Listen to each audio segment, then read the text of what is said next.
Hmm. Not ball gun. Or purchase. Why?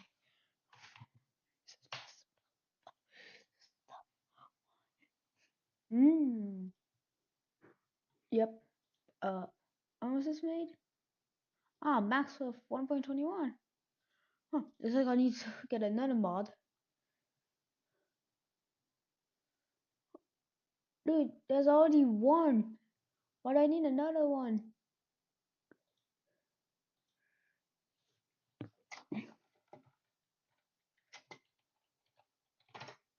What are they put this?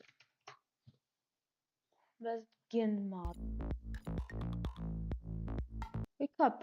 In today's Hi. video, I'm covering the top best of the best gun mods for more modern versions of Minecraft. A few of these mods are new releases that offer some pretty amazing content. Let's check them out. First up is Just Enough Guns, a new gun mod for 1.20.1. This mod adds 3 tiers of guns: scrap, gunmetal, and gunite, each made from their respective workbench. Scrap guns are the easiest to make and require the least amount of materials. One of the key components in their crafting recipe is scrap, which can be found in ore form below the surface. The revolver, water pipe shotgun, and custom SMG are the guns you can craft. Gunmetal guns are a little better overall and require a nether metal called gunmetal to craft. Gunmetal is made from gunmetal grit that is smelted in a blast furnace. Gunmetal grit is made from recycling granite blocks and another workstation called the recycler. I promise it is simpler than it sounds. The assault rifle, semi-auto rifle, and pump shotgun are the guns that you can craft in this tier. Gunite guns are the best tier guns and require gunite instead of gunmetal. Gunite is... okay, I don't know if I'm saying that right, but we're gonna go with it. Gunite is made from gunmetal and diamonds. The 3 weapons in this tier are the bolt action rifle, combat rifle, and burst rifle. In any of these 3 workstations, you can also craft attachments, ammo, grenades, and... Next up is Vic's Point Blank for 1.20.1, another recently made mod for the newest version of Minecraft. This mod adds lots of guns to Minecraft, all with high quality models, inspect modes, and realistic reloading animations. Here are a few of them. The C14, deal a lot of damage and has a really cool scope. The G36K, the Lambda, HS12, Glock 18, Glock. AK-74. These are just a few of the miniguns this mod has. One of the coolest things I like about this mod is the attention to detail. Like instead of simple 2D bullets, ammo is also given its own 3D model case with little bullets textured inside. Also with shooting, I noticed the recoil of some guns, especially the ones with scopes, is some of the cleanest and most realistic I've seen. While there's a lot of good, there are... Give me. Yeah.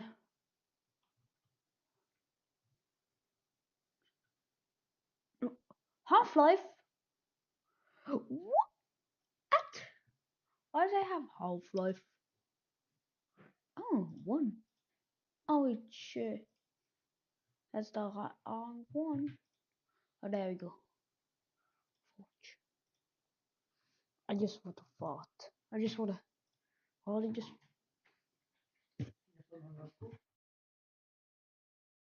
In my last video, this kid killed me in Minecraft twice. Let's go! What's even worse is that everyone on this server goes to my school, so I have to hear about this again in real life. Not only that, but since our server has mods, I ended up losing several rare items that you can only get from killing bosses. This brings us to now, where the owner is announcing a server-wide boss fight. Now, I have one goal, and that's to make sure this kid doesn't get a single boss item. And after a bit of traveling, we made it to the event. There's Jonathan. There's what? What is that? That's a frost thing. Where? Probably. Oh, I see it. It's down there. Can I get the frost thing, if you get it? Can we go? I immediately ran in, and that's when I noticed that there were chests just scattered around the whole place. And after opening a few, I found an N249, which is basically just a machine gun. All I needed to do was test it out. Yo. So yeah, I was the one who snuck guns into the No, Minecraft I server. love gun. Run done BFG'd me. Oh, it's fucking on, man. But I promise, none of this was the plan. And to understand why and how this all happened, let me explain from the start. You see, after the success of Shorts Wars, my friends and I knew we just had to do another project together. And because a lot of them grew up watching Minecraft videos, they all decided to start a Minecraft server. Chicken Burger SMP. Looks like a joke, but it's real. But I never wanted that. I don't even know what an SMP is. So I knew I had to do something different. Instead of doing the SMP stuff with everyone, why don't I turn their Minecraft SMP into something I'm more familiar with? Call of fucking Duty. By sneaking guns into the server and then trying to kill every single one of them. The only issue being, I'm 27 and I have no idea how I'm gonna do this. So I decided to get a teammate to help me with my journey. The idea is simple. A new Mario fan game recently came out. I know this is Kirby, but now it's Kirby Mario. Mario can now collect the talents of other video game characters, and he can use them whenever he wants. It's Mario in the multiverse, baby. I had him destroy the multiverse in the animation. There's no actual connection. Why? I didn't know how to end this animation commission. It's kind of seemed fitting. Nintendo will find you for this, father. I'm not sure what you're saying. There you go. Thank you for coming to my birthday party, eh? I brought my friend to watch. No, wait. I don't want him to be here for this. I don't want him to be here for this. I mean, hey, look, it's Shigeru Miyamoto. We all made it to Peach's party. Wow, Mario, his father, those 2 guys in the corner of the party. Everyone's here. This is wonderful. Today I'm honored to present to you the marvel of scientific ingenuity, the multiverse machine. Look at it. Oh my god. Happy birthday. Here's a nuclear reactor. Oh, so I always wanted. I love fission. Professor, yeah, we all had a $25 spending limit. Look, I brought a target gift card. What's all the shit you built? Nice. Out of my way. I need to use that machine. Me at the urinal? Also, he just killed me again. That dude just, oh my god. Ah! No! Wait, what happened? Where are we? Hold on 1 second. I know that block. Kirby! Exclamation mark. I didn't know this would be the first place we end up going. Oh, hold on, before we actually have to pop off here. In-camera shotgun only? Blood particles! I just want to check the settings, fix my camera. Oh, yes. Oh, yes! Oh, that's everything I could ask for. Look, it's you guys! You're here! Waddle Dee. Yes! Yep, it's me, Waddle Dee. I'm such a big fan. Can I have your autograph? What the hell? It's multiplying. Can I kill you guys? Woo! Sorry about that. I'll at least pick up your money. Thanks for the donation, I guess. Wait, did the code crash? Look! The code that you guys actually speak through actually crashed at the same time as you dying. That actually was you. I was thinking a bit about it. How do I get you guys back? We are ghosts. Come back, please. I do want you guys to actually participate. Oh, Jesus Christ. There we go. All right, anyway, continue. Oh, no. So here's the issue. I'm no good at Mario 64. Oh, no. Oh, no. I'm gonna be here for a while. No! I don't know. This is the old Minecraft console edition. Yep, Some of I you might had- not have even been alive when it got released. And in this Huh? video, I'll be trying a number of Minecraft editions and ranking them on a tier list. And I have to say, even I was pretty surprised with the results. But first, let's take a look at Minecraft Classic, which you can actually play inside of your browser. Alright, so the first game is Minecraft Classic, and it's asking me to pick a username, so I'll just start, I guess. What is this, bro? So, I guess this is what Minecraft looked like at its release, I guess? I think this is like the alpha version, maybe? I don't even know, bro, but this is very weird. It looks like I have a few blocks in my inventory. What is this? What is this guy doing here, bro? What? Can I hit him? No, I can't.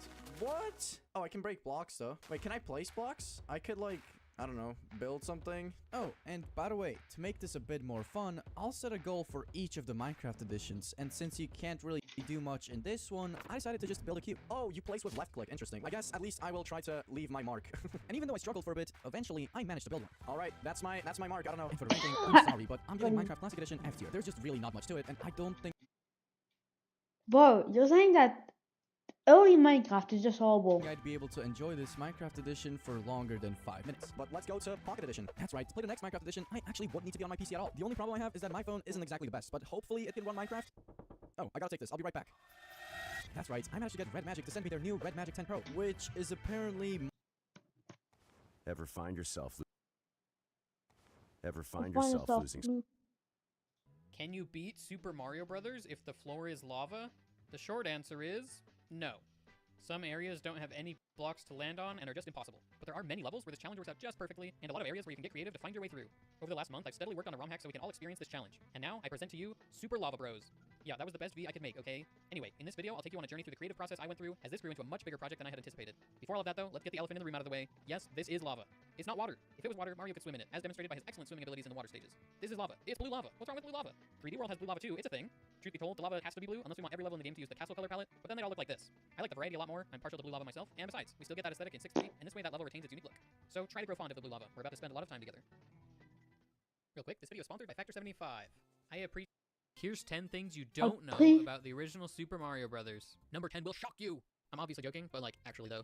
I was inspired to make this video after attending an SMB1 speedrunning event a couple weeks ago. The event itself was really cool, and the person who organized it, Flibbity Dibbity, he'll be posting videos of the event on his channel soon if you're interested in seeing it. While I was there, I was hanging out in a hotel room with some of the best and most knowledgeable speedrunners of this game. At one point, we started sharing random obscure tricks, glitches, and game knowledge with each other. I'm not sure if you'll nerd out as hard as we did. But I'm just saying, even all of us in that room weren't aware of a lot of the things on this list before we started sharing with each other, so you're sure to learn something as you watch. And number 10 especially is just so obscure and bizarre, just be sure to stick around.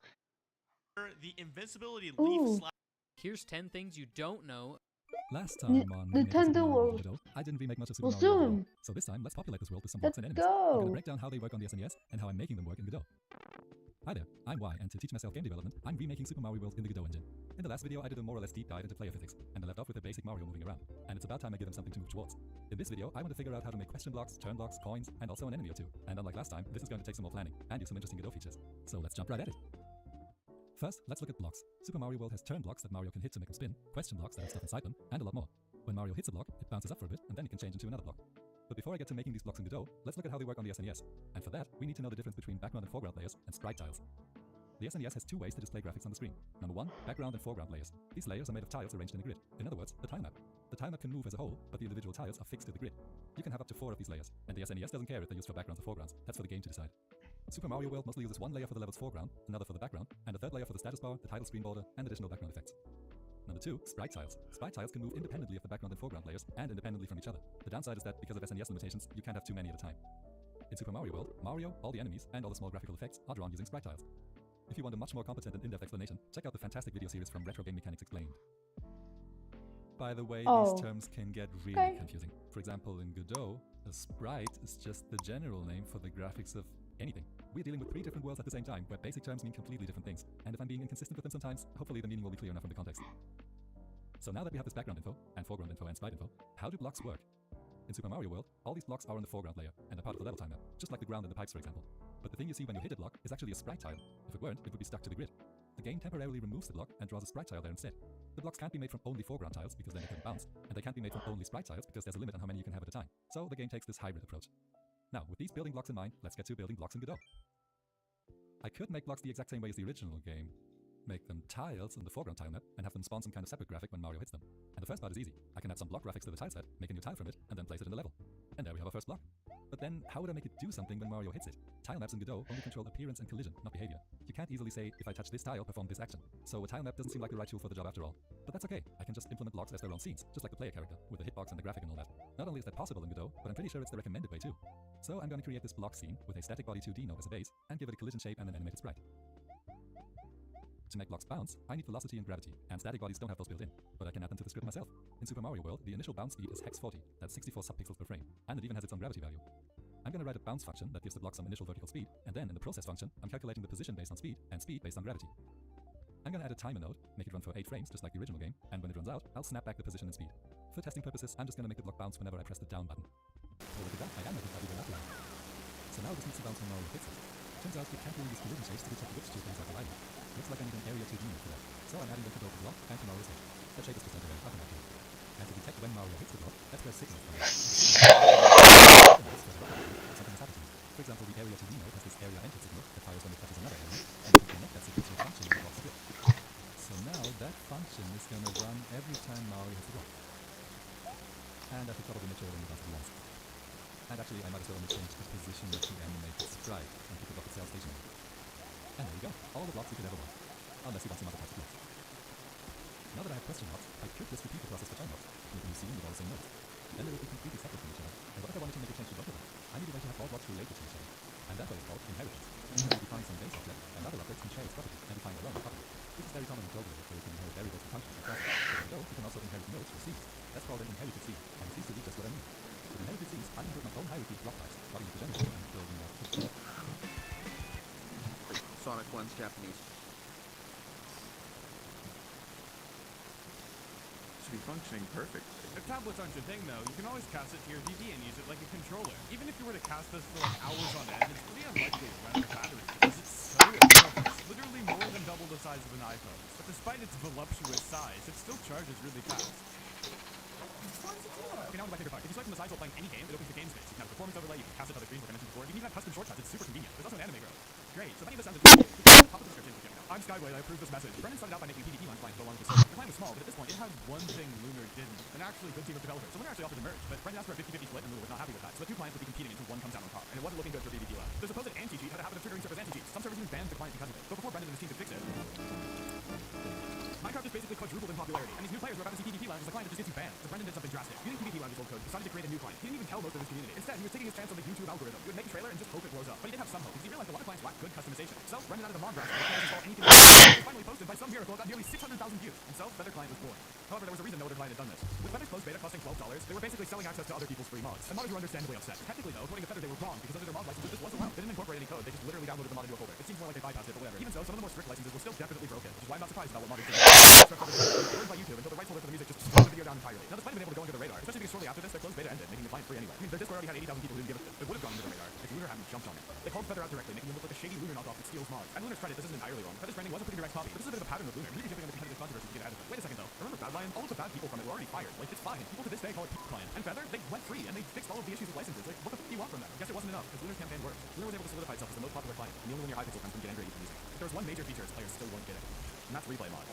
Replay Mod is a popular mod, and probably the single most requested feature of any client ever. Lunar was working on an implementation, but for a lot of players it could not be fast enough. One such player was a YouTuber named Elon Musk Melon. He and another YouTuber, Durbold, saw a video of someone commissioning a client on Fiverr. Great start. So on January 6, 2021, he announced Melon Client, complete with Replay. But I say announced very deliberately, because he only promoted that he wanted to make it. Like, he didn't fucking know how to code. Introducing Melon Client. The world's first purely hypothetical Minecraft client. Long story short, Melon Client did not end up being a serious competitor, and this means players still didn't have any client with replay mod. But Lunar wanted to save the day. They were going to add it, and it was going to be great. In their haste, though, they had replay mod license and had to remove it. This meant that while the player count was going up from the pandemic, from the signing through SMB creators, Forky mode going viral, or coronaviral, many players weren't any client added replay mod, they'd switch in a heartbeat. So Lunar added it again. This time in a way they were certain was allowed. They even hired a law firm to make sure. Before they could hear back, Replay's maintainer made them remove it again. The part of creators were starting to get pretty annoyed that they couldn't use replay mod in their videos. But then, the law firm responded. Because of it. Lunar was allowed to add replay mod. Yeah, rah! They then followed up by partnering with Twitch rivals and the fucking sideband. It honestly seemed like, despite some arguments you could make about their path, they were a genuinely good option. They seemed pretty much untouchable. Little did Lunar know, a new trend has been brewing in plain sight for years. This is Skier, or Mitch. He's a Hypixel YouTuber with a passion for coding. Over the course of his 3-year YouTube career, he developed 18 different mods that were generally geared to PvPers, which coincidentally is also what is for the graphic. Mitch put together a team using his YouTube money to pay them. It was full of quite but none of them on Twitter, you can develop dabbing. And once the team was big enough, he decided instead of these tiny single featured mods, he would tackle a much bigger project, a client with Hyperion. Because of Mitch's reputation, the client was pretty highly anticipated. Eventually, he had to face the reality of the client landscape. It was oversaturated, and for a small team like his, they couldn't compete, but as the client's development was gradually abandoned, Mitch had a realization. Instead of the client, Mitch was just combining his old mods with their own mod packs. To seeing this, he decided to create a new mod called Patcher, bundling a bunch of his old features together. Despite the scope, there still wasn't too much for his little team. They didn't have to add every possible feature. Since it was a mod, people could just do that themselves. This is a clear advantage, and it was a success. But Mitch had grown, and he needed a way to pay them. To do that, they began work on Modcore. Modcore used the quite simple practice of installing itself whenever you had any of Mitch's other mods. On top of that, its biggest feature was just paid cosmetics, which does not seem important enough to justify self-installation. The cosmetics were also implemented pretty sloppily. As far as I'm aware, the one way to turn them off once you bought them, so my super pink dragon wings are still there. Modcore did make some money, but not nearly enough for the developers to have a career. Luckily for them, a new opportunity was approaching. We want to purchase them. You get access to all of our resources, but in exchange, we will take ownership of your team. You. Excuse me? We'll call this for later. Sorry, I was talking to Skier. We wanted to buy you to sell us an NFT. Hey, wait, no! So Mitch's team was acquired by Spark Universe, who already made good money selling Bedrock, meaning the developers had reliable pay. In exchange, they were tasked to create a new mod, Essential. If you don't know, it's a popular mod that basically does all the same things as the client, with one main difference. Like Modcore, it automatically installs itself with Mitch's mods, and many people are very skeptical of Essential because of it. Essential claims to install itself because it has libraries that other mods use, but it's the only library that does that, and Mitch's mods worked just fine before Essential existed. That aside, it is a useful mod, so lots of people are willing to look past for weird promotion because of it. I think it's a profit-driven thing, and sometimes it's good enough to use it. But Essential has earned its spot as one of the most popular mods, with 30,000 people online as we speak. That being said, Lunar still has more. One of the few advantages Essential had over a traditional client is to let you host your single-player world online, and Lunar recently added just that. They've also been experimenting with mod compatibility too. And just to really sink the nail in the coffin, Lunar even partnered with a tax agency, so it's very clear they're directly competing. And I honestly think Lunar could end up jumping on Essential's controversies like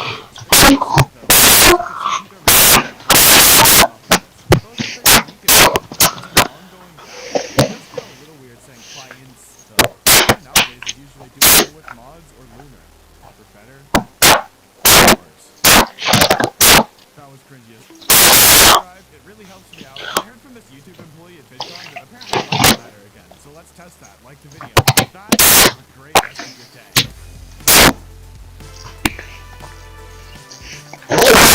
If you enjoyed this video, how did Hypixel go from this to whatever the f this is?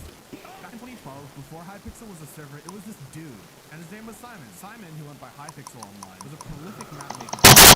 He made few of our mansions, believe it or not. He and his business partner Felipe. I can't do it. Felipe. Okay. He and Felipe regularly posted teasers of their maps to YouTube, but Simon especially found immediate success. Within 4 months, he reached 50,000 subscribers. And mind you, this was in 2012. The most subscribed channel was a Gangnam Style guy with like 600k, so 50k was a lot. With the success of his videos, his fans naturally needed a place to discuss his creation. And the launch, the Hypixel Forum. This is a different song, this is going to be great. The forum had a problem. Post after post, people were complaining about how frustrating these maps were to set up. This is 2012, people were stupid, but Simon made some way to make these more accessible. The solution? To launch the Hypixel server. In 2013, when the server launched in beta, it was intended to host Simon's map. Minions were included, but only a on the side. Obviously, this was a strange strategy, and it became clear that most players preferred the minigames to the actual code of the server. So the development shifted, leading to some of the earliest hits like Blitz survival games and TNT Run. The server was seeing some decent growth at this point, and finding your friends amongst the crowd was a challenge. I want to play the server I found called Where the f is this? How does anybody even find each other on here? Well, because Hypixel has a new feature introduced. Party system and bringing your friends is valuable, and it's short in numbers. Just short list for input 10.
But even if I added 3 parameters for the color, there's no way I can use the different color directly. I looked it up and I found a way way to convert text values from the Scratch 10 color by doing is this. Text values have 6 numbers, 2 red, 2 green, and 2 blue. This means you can have only one number for the color and put 10 colors directly to this number.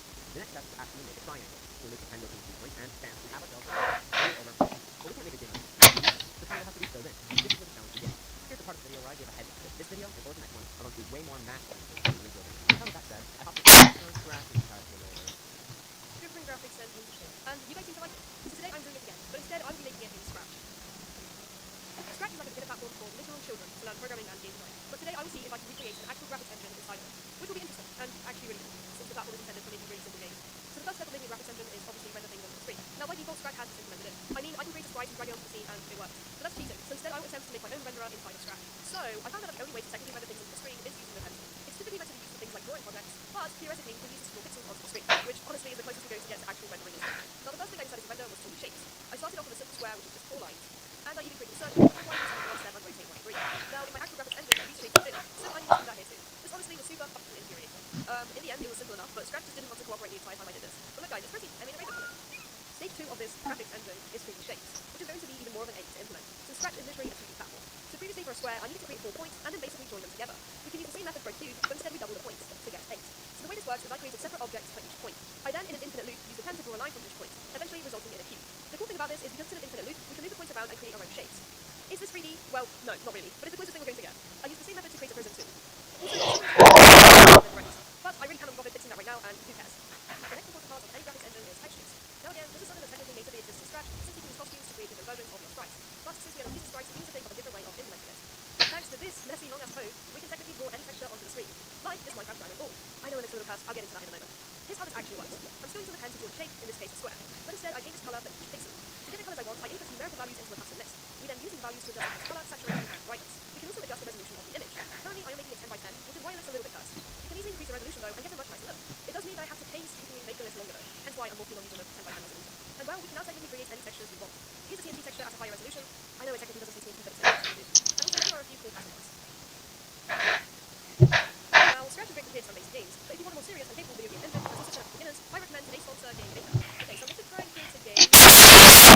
Hi, my name is Aatrox, and I've been using Blender for 3 hours. Hi, my name is Steven, and I've been learning Blender for 3 weeks. My name is Timo, and I've been a professional 3D artist for 3 years. We worked on Mandalorian, Ahsoka, I worked on Obi-Wan, most of the Star Wars shows. If you want to find me, you can look in the credits, and I'm in there somewhere. And today, we each have 3 hours to model one of video games' most iconic guns, the Glock 19. Who remembers the command to extrude? Oh, that's not easy. Uh-oh, is the barrel of the gun. Now, wait. Done. Again, I have to create this. Already, I'm not seeing that much of a difference. 187 millimeters by 120 inside the gun. I have only followed 2 coordinates, which means this is my first time modeling without any guidance. The whole thing's going to come out weird. First thing I'm going to do is I'm going to block out this gun, move it up, move this down, move this in, make sure these are lining up all right. I'm going to refine it a bit later. Right now, I just want to get the shape out. Then I'm going to do a single extrude, grab it and move it, start to align them to the shape. Manually moving stuff, moving, that looks good. But again, we're blocking right now, so I'm not going to worry about this. All this is going to go to trash over anyways. So literally just there as a reference for us, like building on. And you can block out from the people that send you the house, but they'll take scans of what they're making on set. And then you just get to duplicate that and build. So coming up with your own idea sounds like a block. On August 27th, 2001, the world saw the launch of the very first handheld Mario Kart game, Mario Kart Super Circuit. This game was amazing. It allowed you to experience Mario Kart anywhere at any time. But there was one big problem with this game. Despite being the third game in the series and the follow-up to Mario Kart 64, it didn't feel like it at all. It wasn't a next step in the Mario Kart series like you'd expect, rather a step back. And in 2005, only 4 years after the release of Super Circuit, Nintendo would release a game that redefined what a handheld Mario Kart could be. A game that would change the Mario Kart series forever, and one that still holds up incredibly well.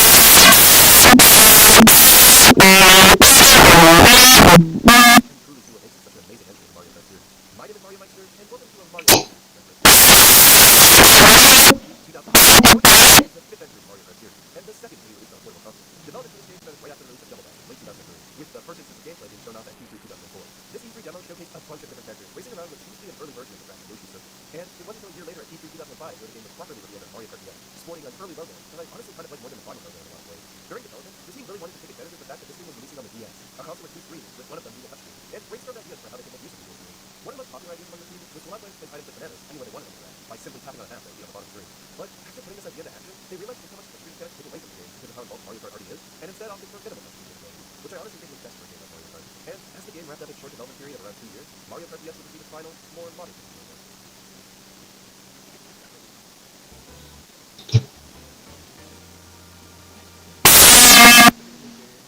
separated by 3 modes. You got the classic single-player multiplayer mode you've come to expect from Mario Kart game, but new in the series is a brand new third mode, Nintendo WSC. Nintendo WSC, better known as Nintendo Wi-Fi Connection, was a service that allowed players to play select Nintendo games online for free without any external necessity. The very first game to support this service, and the game that released alongside on the exact same day, was none other than Mario Kart DS.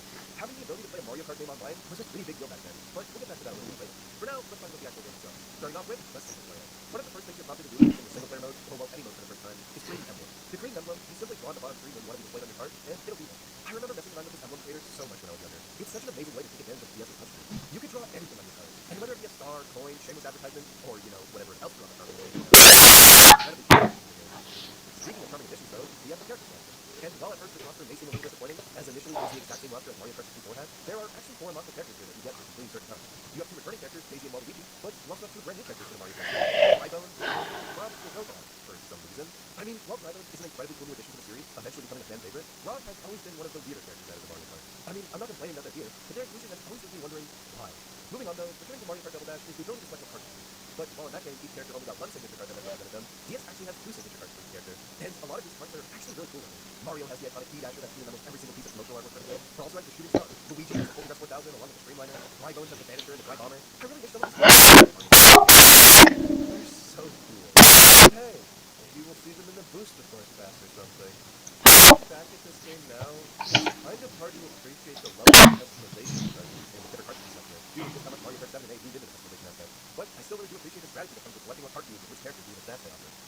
Moving on, we have one of the most important aspects in any Mario Kart game, the controls. And for a game that is primarily controlled using the D-pad, Mario Kart DS controls surprisingly well. You would think going from the full analog control you had in Double Dash, only having a D-pad that can go at most in 8 directions, would be jarring and hard to adjust to, but it's actually not. The last game of the Mario Kart series used D-pad controls prior to DS was Super Nintendo. And honestly, I didn't enjoy the D-pad controls all that much there. I mean, sure they functioned, but they were just so slippery. Whereas DS's controls feel very responsive and sharp, which is incredibly important for a Mario Kart game where you're always making split-second decisions. And these sharp and responsive controls make drifting in this game incredibly fun. The drifting mechanics from Double Dash return here, and involve rapidly alternating between pressing left and right on the D-pad in order to build up a drift, instead of just holding a turn like you do in later Mario Kart games. This drifting style is just so much more engaging than the style you see in later Mario Karts. It makes drifting effectively something you have to plan, as some places are harder to drift than others, and you have to account for if drifting will be worth it there to try and win the race, or if you should just play it safe. The only real issue with this drifting style is shaking. Since drifting here isn't dependent on how sharp you turn or how long you hold the turn for, rather than based on how fast you can alternate between holding left and right, you can actually continuously drift back and forth on straightaways given enough practice. Snaking was a huge problem back in the day on Mario Kart DS's online mode, and is without a doubt the reason Nintendo simplified drifting in later Mario Karts. Controls weren't the only thing Mario Kart DS did great though. It also had an absolutely phenomenal track selection. I absolutely adore the variety here. You got tracks like Luigi's Mansion, an incredibly cool course that takes you through and around Luigi's Mansion, Delfino Square, track based off Delfino Plaza from Super Mario Sunshine featuring a bunch of Piaggers cheering you on around the course, Airship Fortress, a track inspired by the airship level of Super Mario Bros. 3 World, which features where we can bullet bills to go to the chart. And of course, the most iconic track in Mario Kart DS, and also one of the most iconic tracks in the entire series, Waluigi's Pinball, a track that takes place in a giant Waluigi whose demolishes amazing music. Courses here are tons of fun to race, but alongside its 16 brand new returning tracks taken from every single Mario Kart game that was released at that point. These returning tracks were coined retro tracks, and have become a staple of every single Mario Kart game track selection following DS. Though, it's debated by some if Mario Kart DS was truly the first game to do retro tracks, as Super Circuit featured remakes of all 20 Super Mario Kart tracks as a Mario Cup, and many see that as the start of retro tracks in the Mario Kart series. Personally though, while Super Circuit was the first big backtrack, even if it was just from Super Mario Kart, these tracks were secret unlockables, intended more as a bonus for people who took the time to unlock them. Whereas in DS, the retro tracks were a huge part of the game, and was something Nintendo heavily promoted. It's so cool to be able to see Super Circuit and Mario Kart tracks that were originally in 2D, now in 3D, and having the ability to race on Mario Kart 64 and Double Dash tracks that were already in 3D on the go was incredible back around the time this game released. I mean, Double Dash was only 2 years old when this game came out, so being able to race on some of this track on a portable console that soon after its release was the coolest thing. Overall, Mario Kart DS features one of the best track selections of any Mario Kart. It not only fixed a major issue people had with Double Dash, that being the small track selection by introducing returning tracks, but it also introduced so many iconic brand new tracks. The retro tracks weren't the only big draw of Mario Kart DS though. As I mentioned before, this game offered something no other Mario Kart game at the time was able to offer: online multiplayer. Nintendo was really pushing this during their promotion for Mario Kart DS, and I mean, I don't blame them. Being able to play Mario Kart Online for the first time was one thing, but being able to play Mario Kart Online for the first time on a portable console was just amazing. Sure, you obviously couldn't play the online everywhere due to requiring an internet connection and all, but if you had an internet connection, you could play it anywhere in your house. Or if a friend had an internet connection, you could play there. The convenience of the first Mario Kart game to support online play being portable was a big drawing for some people. But since this was in the very early stages of online gaming, and internet back then wasn't nearly as good as it is now, there were some restrictions to the online play to ensure that there wasn't excessive lag. For example, instead of there being 8 racers, the standard for Mario Karts back then, you could only play with 4 racers. And due to some tracks having a lot more moving parts than others, like TikTok clocks swinging pendulums, or Waluigi pinballs, flippers, and pinballs, 12 of the 32 tracks in the game were completely omitted from online play. Now, this unfortunately was pretty much a requirement to ensure that online play actually worked. Yeah, can you believe it? Nintendo used to actually care about their online games. Crazy. Looking back at reviews though, it seems like a lot of people around the time of this game's release didn't really care about the online mode's limitations. They were either just so in love with the single player and local multiplayer modes that online didn't bother them, or the novelty of being able to play a Mario Kart game online in the first place was just so strong that its shortcomings weren't that big of an issue. Either way though, the limitations to this online mode without a doubt held it back in a lot of ways. But it's not like you can play Mario Kart DS online today anyway. Hell, you haven't been able to for almost a decade at this point.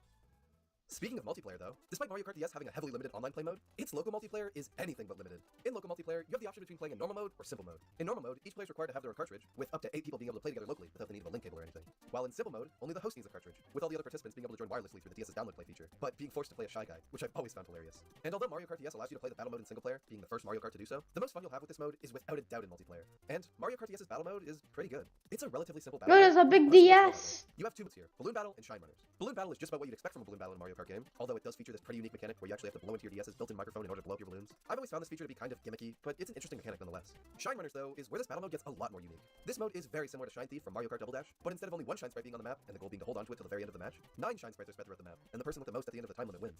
I really like this mode. It's such a great spin on Shine Thief. The courses in this battle mode are also really good as well. You got one that takes place on a giant DS, one that takes place on a beach, and even returning courses from older Mario Karts like Pipe Plaza from Mario Kart Double Dash, and Block Fort from Mario Kart 64. Overall, the multiplayer is great in this game, but it doesn't even come close to Mario Kart DS's absolute best mode. Mission Mode. A fully single-player mode featuring over 48 unique missions, complete with 7 actual boss fights. Mission Mode is something I never hear people talk about anymore. This is without a doubt one of the coolest modes in any Mario Kart. Tour tries to replicate this mode in a lot of ways with its missions, but it doesn't come anywhere close to how incredible DS's Mission Mode is. Not only do a lot of them take amazing advantage of the tracks and characters they use to create engaging and fun missions, but they also very subtly teach you things you might not know. Like, for example, this mission's goal is to avoid all the fake item boxes and collect the real ones. But a lot of people might not be able to tell the difference between fake and real item boxes. So by playing this mode, they're able to actually learn to see the difference between them, and be able to apply that knowledge into races in order to get better at the game. And then there's this other mission that takes place on the track Desert Hills, that has you going through a bunch of rings, with some going off the track and requiring you to use a mushroom. When I played this mission, I actually learned of a shortcut that I didn't know you could do on this map, that I eventually applied into a race, and doing so was incredibly satisfying. A lot of the missions in this game geniusly disguise themselves as challenges when they're actually tips to help the player improve without outright saying it. And then you have the boss fights. Almost all of them are enemies or bosses from Mario 64 and Mario 64 DS, and are a ton of fun to fight. Racing against Goomboss on Baby Park, trying to avoid the obstacles he throws at you, or trying to avoid King Bomb's bombs and throwing them back at him to defeat him, are so fun. These fights, like the mission mode itself, take great advantage of the fact that you're moving around in a cart, and do a great job at making it feel like less of a disadvantage and more of a unique playstyle. Mario Kart DS's mission mode is easily some of the most fun I've had with this game, and is something I would absolutely love to be included in Mario Kart 9. Please make it happen, Nintendo. Mario Kart DS is an amazing game. I mean, what else is there to say about it? It showed us that handheld Mario Karts could genuinely... After 18 years, 3 tracks that were thought to be unbreakable all had skips found within a week. The first new skips for Mario Kart DS in over a decade. Typically, skips are found by skilled players or tool-assisted speedrunners that know the game inside out, but these weren't found by someone familiar with the game. Instead, they were found by a new player with a simple question and undeterred persistence. To understand how we got here, we need to rewind to April 5th when Zumo de Papaya was messing around on Luigi's mansion. What he was trying to do was bounce over the guardrail to get out of bounds, as the walls surrounding this area have no collision and clipping through them would get you to the downstairs section faster. Zumo wasn't a tasser, so he posted to the Discord asking for someone to task what he was exploring, and one of the first replies he received was that it wasn't possible, and even if it was, it wouldn't be faster even in a task setting. Zumo wasn't deterred, and his bounce attempts kept getting higher and higher. In fact, he knew it could work because he'd done it in 300cc's, a hacked game mode with increased speed. The card Zumo was using is the Tyrant, which isn't typical for time trials due to its suboptimal statistics, but his theory was that since it was a heavier cart, it would bounce higher and have a better shot at making the jump. This assumption was incorrect, however, and a tasser by the name of Juan replied that in his exploration of the bounce mechanics, lighter carts got higher bounces, and being curious himself, he investigated the super bounce on Luigi's mansion, and to his surprise, it worked. Physics in Mario Kart DS aren't understood like in Mario Kart 64, so a lot of knowledge is gained by trying things, and one thing that Juan noticed was that your steering while doing this bounce mattered a lot, but for the aforementioned reason, he wasn't sure why. This meant that more investigation needed to take place, and it's time we break down how a bounce works. Mechanics in Mario Kart can be complex, and this video's sponsor Brilliant is a great asset for helping you learn. Mario Kart Wii is a fantastic game. Until you decide to destroy it.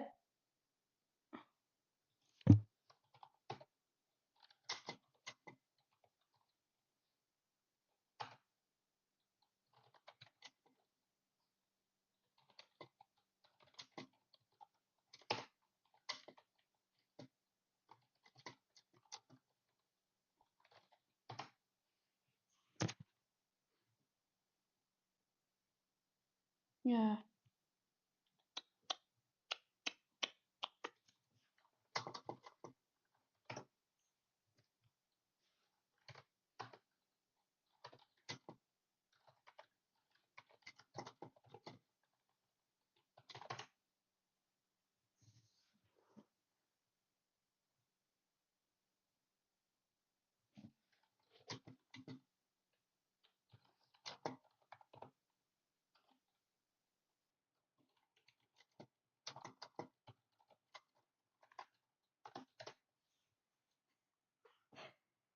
Also, Sky Factory 5, I added guns.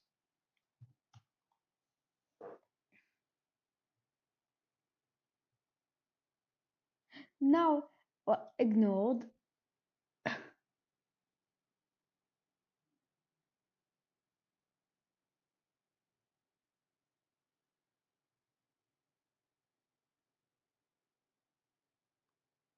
So I added guns and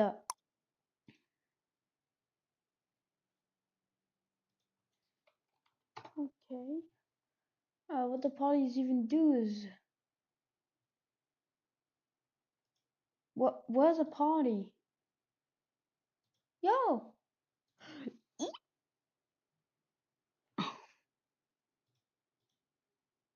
so. Oh my god, dude. Roblox keeps updating. I'm not even kidding anymore. It's just like. Let go. Dude, why is my mouse being so laggy? Dude! I haven't slept in a while. Hopefully that's fine. Ow. Ow! Average player. Alright, perfect. Now this is hollowed out so I can No. Bro, seriously, man? 2 silverfish? Bro. Hey! Oh, yo, my stuff's still... Bro, just kill me. Alright, I have a new pickaxe. Alright. Are you serious? Dude, what the heck? Why is there No! Oh, what the... Dude, why do you look like that? My bad, original gangster. My bad. Ah, my lovely abode. Jesus, I need to get rid of all these diamonds, man. Yeah, I'll take enough sapling. Why not? Get rid of all these. Holy crap, that's a lot. What the whoa? There's the old one and the new one. It's not full.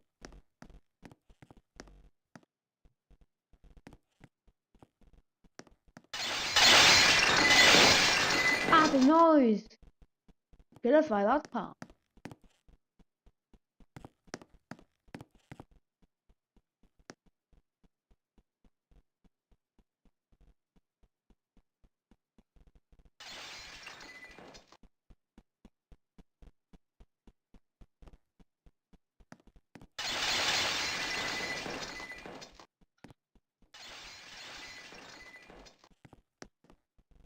Oh. Anyways, I don't care.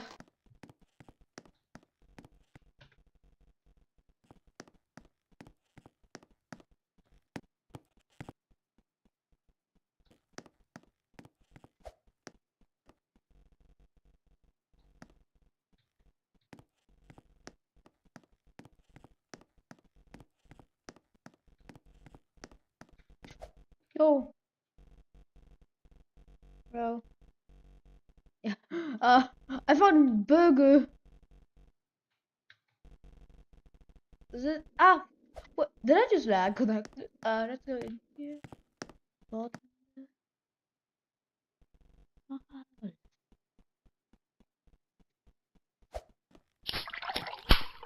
Give me everything.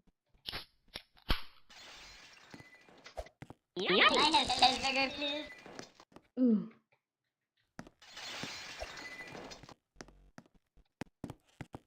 Hold up, I'm just hold up. Now I'm gonna check YouTube.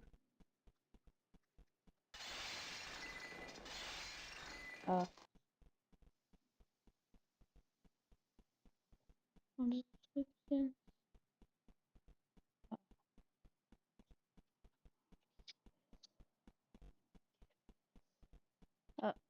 Dude, fucking ads.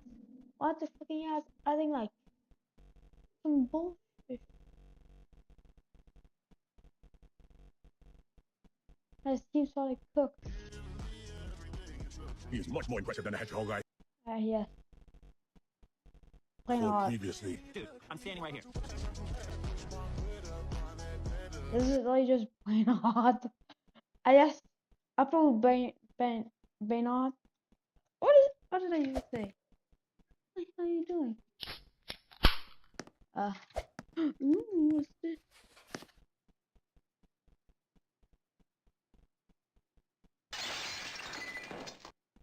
Oh, yeah, kinda. Side. Hold up. That's lore. Okay, that's lore. This game.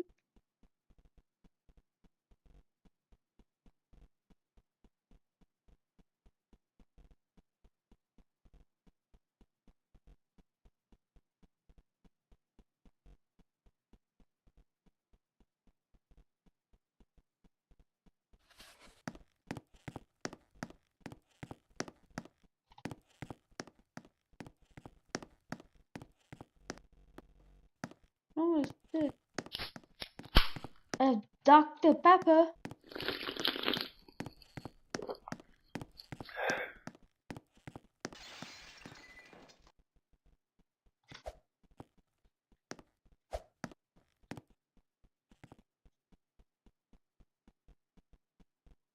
latte.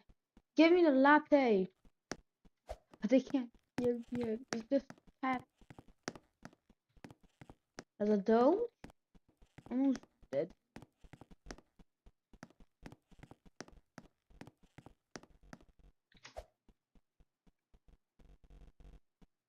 Whoa. Caught. What? Got it. Death.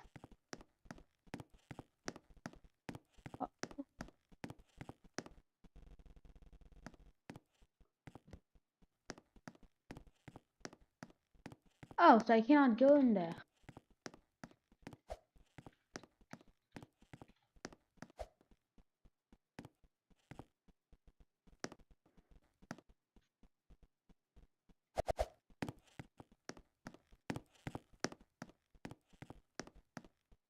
What is this wheel even about?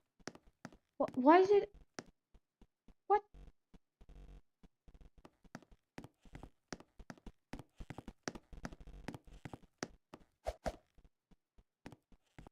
Huh. Destroy. Kill.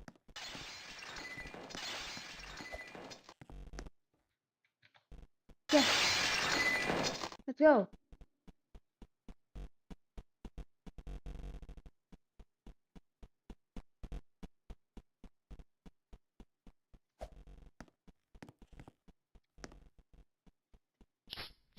Oh. Hello, letter. Can I have cheeseburger, please? Hello, cola.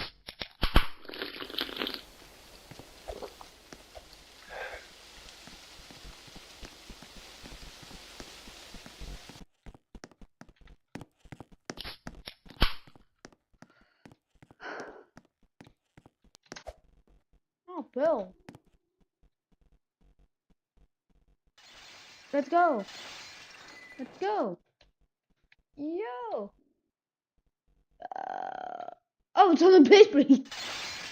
Ow. The sounds. My ears. Look at game. What? Hello.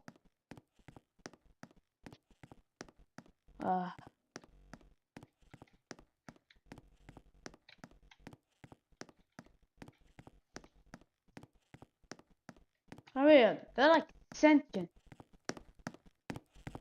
Seemingly.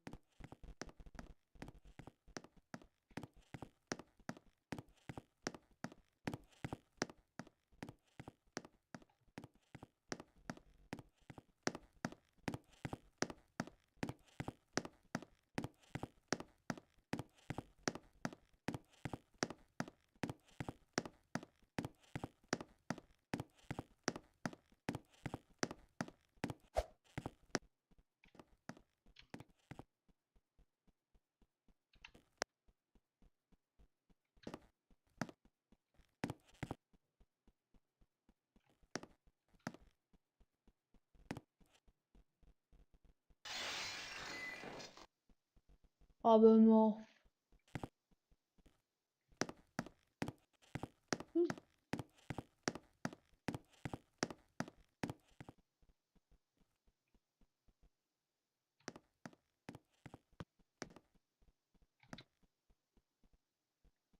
I cannot go there.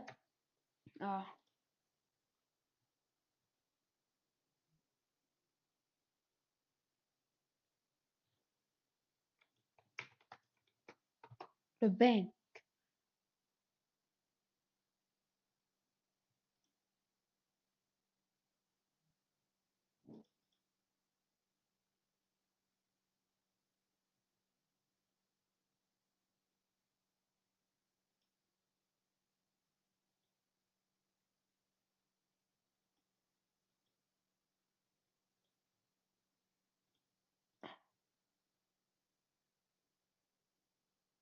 Oh.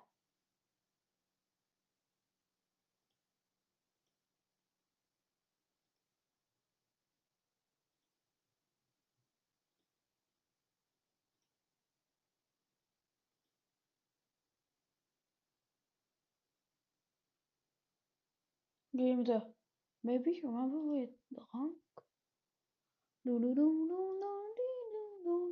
Okay, let's just see what this thing is. Maybe it's the same. Huh.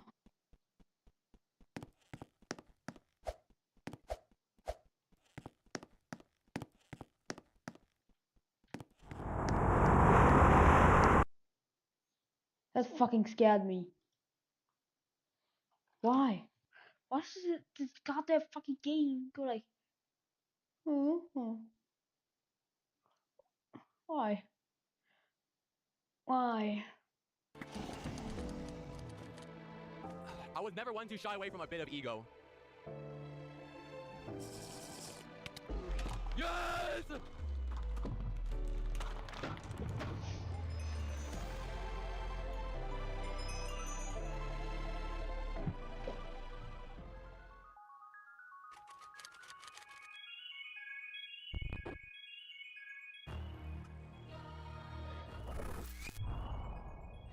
This is.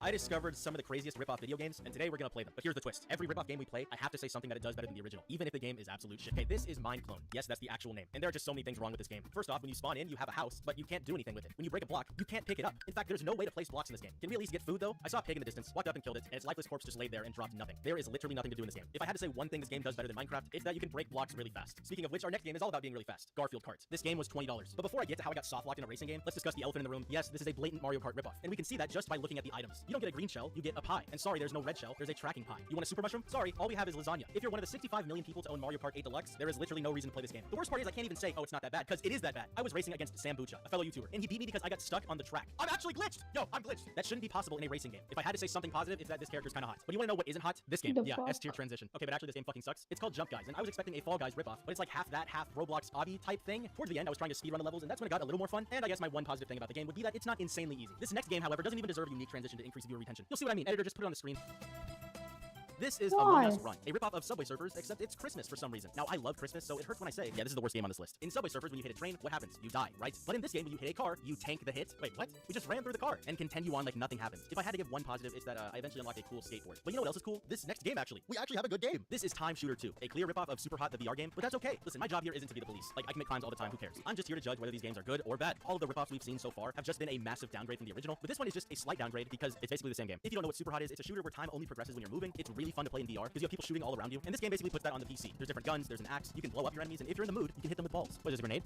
Oh no, it's just a ball. And while this game section was pretty positive, I can't promise the same for the next game. Next is Space Waves, a ripoff of Geometry Dash, but only the wave game mode of Geometry Dash. And as someone who recently played this game for the first time and had a ton of fun, I knew I had to check this out. See, Geometry Dash's gimmick is that the game is supposed to get really, really hard. It's one of those games where there's basically no skill ceiling. So when Space Waves started out painfully easy, I was worried. But as I beat the levels, they got a little harder and harder, and I died a few times, till eventually I lost interest in open Geometry Dash. If I had to say something positive, it's that, it's kind of relaxing. Something I can't say about this next game. This is SpongeBob Run, a ripoff of 2D Mario that honestly has too much going on. You're collecting pickles, there's enemies, there's karate power-ups, spring power-ups, jetpack power-ups, mini power-ups, and Patrick is here for some reason. The beauty of Mario is that it starts out simple, but slowly introduces more and more gameplay features until the epic conclusion. But maybe I'm judging this game too early, and it gets better later. 76%? Wait, is it stuck at loading?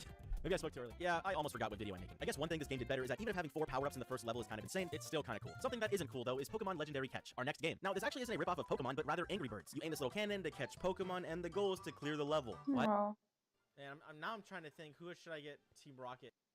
So I heard that Minecraft has gotten a new update, and apparently it's made the game feel more like real life. So I don't know what. Hey, yo, what the heck is this? Enter your height and weight. Is this a joke? Why would I ever need to do this? All right, I guess I'll put my real height and weight. All right, that's good. What? Wait, how the heck does this know? Listen, it was worth a shot. Definitely didn't expect that, but let's just create a new world now. Whoa, ooh, okay. What a spawn. Hopefully this village has some good loot, because man, if it doesn't. Wait, for real? Trespassing? I can't believe. Oh, what the hell you doing on my there? Hey, my bad, bro. I'm going. I don't know what that was about. Dang. Hopefully he's gone when I go back later. Now, this looks like a good place to make a house. Got a nice view and... What? I can't build because I don't have a permit? Oh my gosh, this is actually so stupid. Alright, it's time for me to head back to this village. Just gonna get in and get out. I ain't dealing with anybody. Please have some good loot. Oh, some food and emeralds. I'll take it. Bro, what the fuck? Well, since I can't build my own house, this house will have to do for now. Why is this not opening? How would I even own this house? It's a villager's house. So I am now homeless. Oh, finally some food. I can't even... Oh my god. Well, desperate times call for desperate measures. Can't kill animals, so some good old-fashioned fishing will have to do. Bro, go away! Oh my... I don't know what to say anymore. You know, I think it's time we go mining. I gotta upgrade this gear because it's pretty bad. Hopefully I can find a good amount of iron and maybe some diamonds. Go. Wait, why can't I move? Am I lagging or something? There's no way this is real, dude. This game is almost unplayable. Huh, this actually ended up being a pretty good mining trip. It's time to go back up and... What was that? What? Tiredness. What the actual... Why was this added? This is so stupid. Let's get this melting, and I'll just put my diamonds back here. Wait, tax day? What is this even? Who are you? I can't believe they actually added this. Here's everything. Hope that this goes to good use. This mother... Alright, I'm now broke, but at least I can make it all back by trading with villagers. There we go, there we go. Yes, give me the emeralds, keep it coming. Oh no! Did you just hit my son? Oh god, this guy's back. You better be answering me. I misclicked. So, what are you in for? I accidentally hit a child. You got caught? I do that all the time. Have fun spending the next 20 years in here. Hey, don't drop the soap. Wait, what? 2020 had a lot to offer, so just in case you forgot what happened, or someone wants to watch this video in 20 years, let's go through the timeline of quarantine. At the start of 2020, everything seemed great. It was the beginning of a new decade, and although there was some talks about a new virus coming in from China, we weren't worried. After all, it was my senior year of high school, and 2020 was my graduation year. Ever since I was a kid, our class had a special slogan, that we had 2020 vision, and we were gonna graduate on time together. Editor, insert the Vine boom sound effect, please. As the coronavirus continued to spread, we were required to wear face masks inside, until spring break happened, which is when the country fucking shut down. The class of 2020 has a running joke that we're still on spring break, and I think it's pretty funny but also kinda sad that I never returned to my high school after that. In fact, I couldn't even graduate there. We had to graduate on a football field. The world is in complete chaos. All of the sports leagues have just announced that they're suspending their seasons, the stock market had its biggest drop in history, and the virus is spreading fast. By this point, over 10,000 people have already died from COVID, and over 500,000 people haven't. The country with the most infected people is, of course, the United States. Towards the end of March, the US government will pass a bill that will allow people to get a stimulus check. This is when people start to go a little insane. People aren't able to go outside and do what they want, and murder hornets are about to invade the US. Now, during this phase, people still can't go outside. They're spending most of their time on social media or watching the TV or something. Around this time is when I, as well as a lot of people, discovered streaming. It was a fun hobby. You got to play video games live in front of people, and if you were lucky, maybe you could earn a little money. COVID cases were starting to slow down, the NBA resumed its season in what they called the bubble, and things were kinda looking up, until the largest fire in California history started. And guess what? School's about to start. Yeah, this year fucking sucked. Now at this point, COVID has not slowed down. More people are getting infected and more people are dying. So school ends up being fully online. Instead of going in a classroom and learning in front of a teacher, students were required to meet in Zoom meetings. Basically just an online classroom. This is when people realized that Zoom has loopholes. In the real life classroom, you're expected to be on your best behavior and always pay attention. But in Zoom, you don't even have to have your mic or camera on. Some teachers would require that these were turned on, but even then, some people just resorted to saying they don't own one or that their internet was too bad. This, partnered with the rise of the video game Fall Guys, led to what many believe is the golden era of quarantine. It's about a time where many of us were finding positivity and fun in a world that we've never seen. It was scary for everyone. The virus was growing like crazy and it was deadly. Not just that, jobs were also very unstable. To include my 35-year-old demographic, most of their jobs probably went online as well. And if you are seeing this in 20 years, you might be thinking, wow, that sounds awesome. But the lack of human interaction did get to you. But I want to get back to the golden era because, like I said, there was some fun in this. I did mention Fall Guys, and it probably was one of the 3 games that saved quarantine, at least for me. But honestly, as soon as it blew up, it died because another game took over, and that is Among Us. See, while Fall Guys consisted of a bunch of mini games that you could play online with your friends, Among Us was much more engaging. It was almost like a murder mystery, where you have imposters and crewmates on a spaceship, and everyone tries to guess who the imposters are. And yeah, it was really fun, but what this game really did was help blow up streaming even more. 2020 was Twitch's biggest year by far. Millions of people were watching streams every day. This wasn't like when Ninja streamed Fortnite with Drake and broke the internet one time. Twitch was setting record after record, and it's really because no one had anything to do. We couldn't really interact with our friends in real life, so why not play games with them? Why not watch someone else play games? Better yet, why not finish that backlog of TV shows or movies you wanted to watch? Do you see the problem here? People are staying indoors, watching TV, and playing games. They're not exercising, they're not getting sun, and they're not even eating healthy food. This led to what a lot of people call the COVID-15, meaning the 15, or sometimes more, pounds you would gain from quarantine. During this time, I was attending college online, and it was pretty depressing. All those movies about college, all this hype built around it, only for me to stream to 3 people on Twitch and be bored out of my mind. Things got a little more exciting for me after the holidays when 2021 came. Even though the lockdown was happening, I decided, fuck this, I'm moving into college.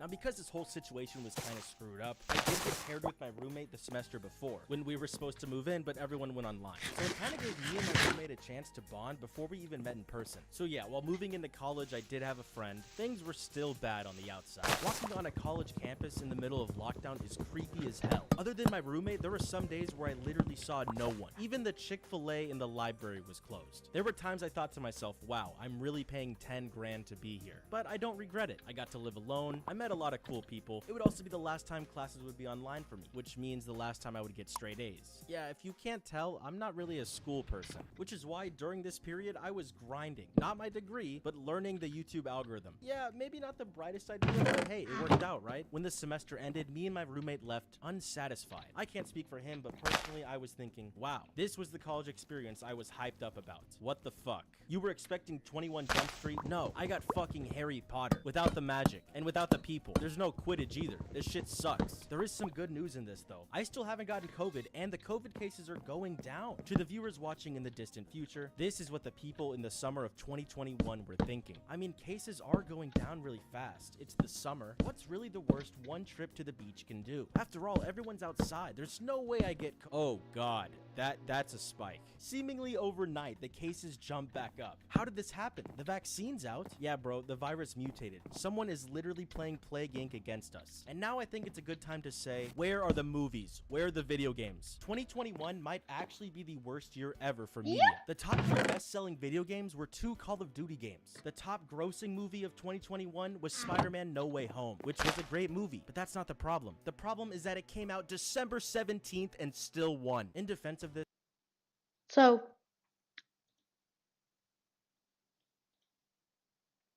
yeah, I'm gonna make my Minecraft short, tinier.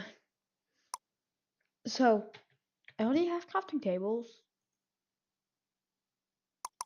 And I have some colors. It's time to actually get white because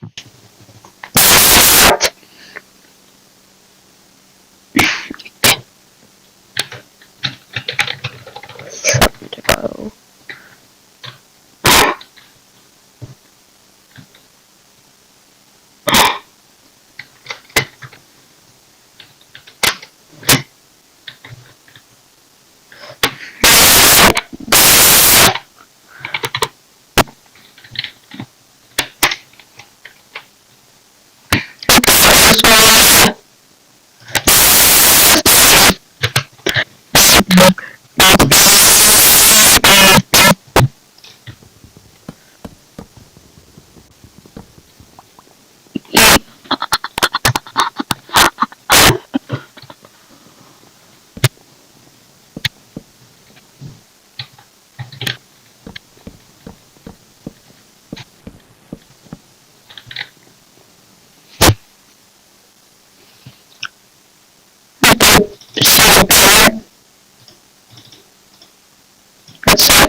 It's used.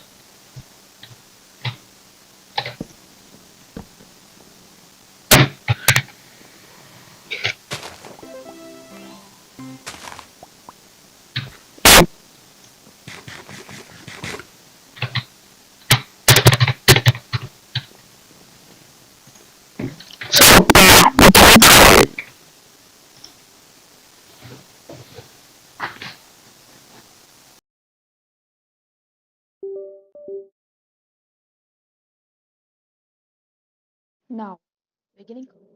Now, wait. Oh, oh, hey, bush. Oh, well, use normal then. F5. I have some of my paint shit's color. Ah, oh. Let me go.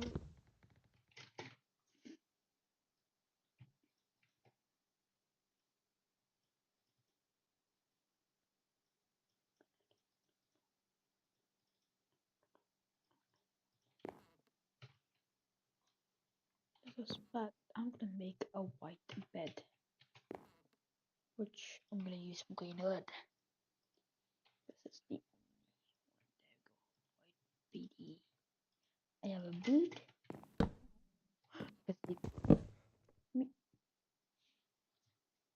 It's fine. I have way too much more. Oh, I can just make it. Yeah, that's good. That's way better than wasting. And also give me this here. Oh,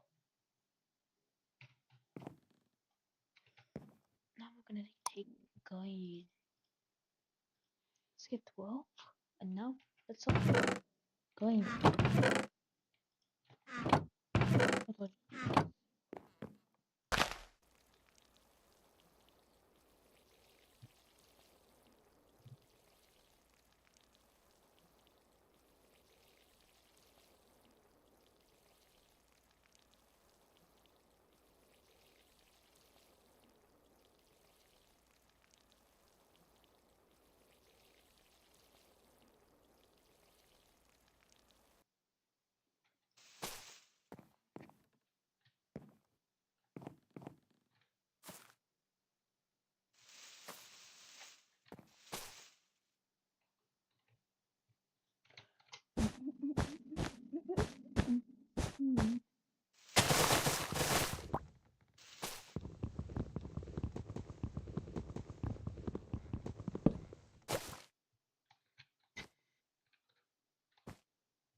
Hell yes.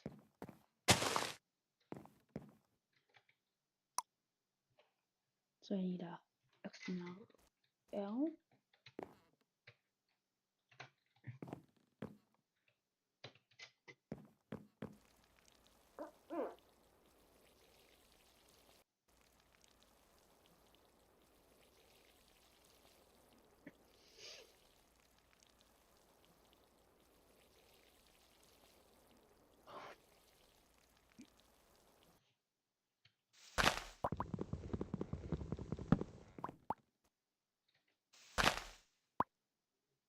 I just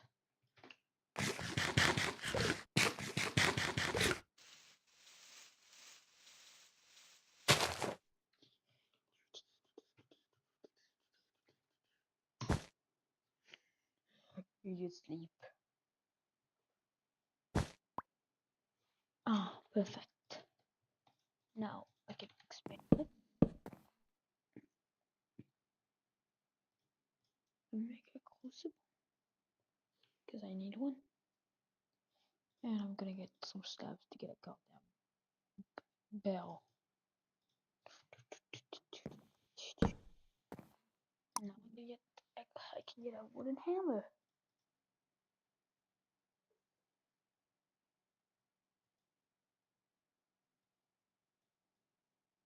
They have hammers and an unfired crucible.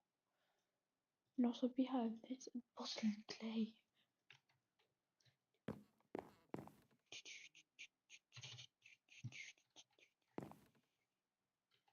Now we need to make shields, which I think is like this then.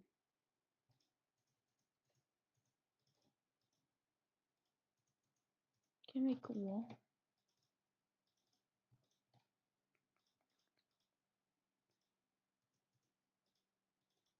Hell no. Not thinking, okay? Like, what are they meaning? Like, what's the game saying no to me? Alright, so I have a crucible and this. Oh. I need to go to this one. Well, the only way is cooking. Yes, I'm gonna cook.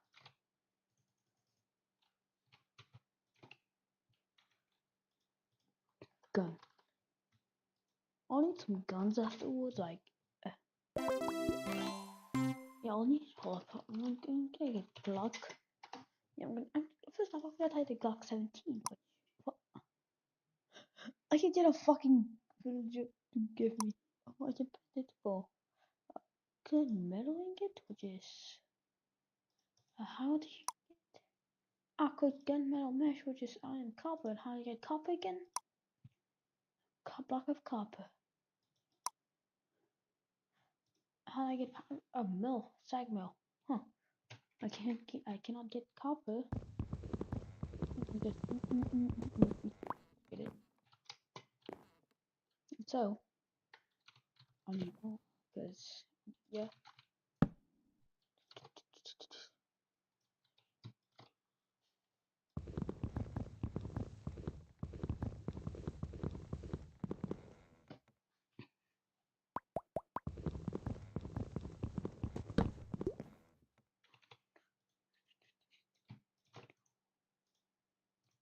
We get some stone chairs and then add a single stick that I do not have.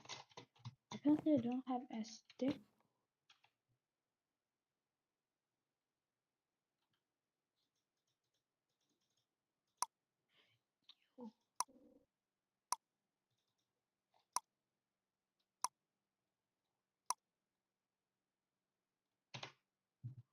Yo, what's a stick? Yes. Give me this to then make a stick. Now make stone chairs. Golly, chairs from stone.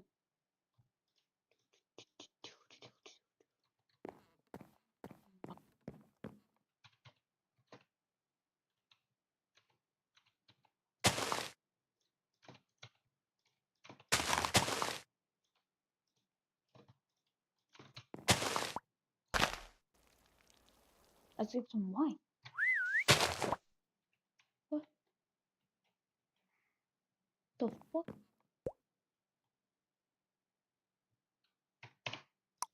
What? That's fucking scary. Worse.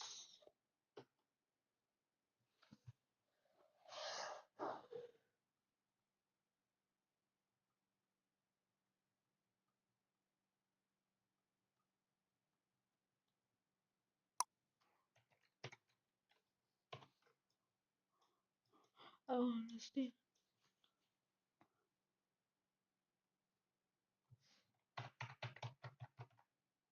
Like one chunk at a time.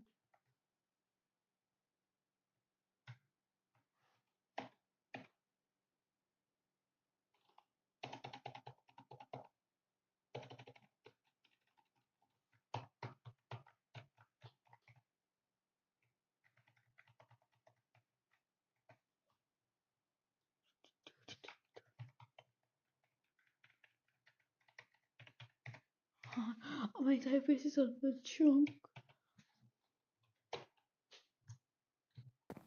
This is the most packed place, honestly.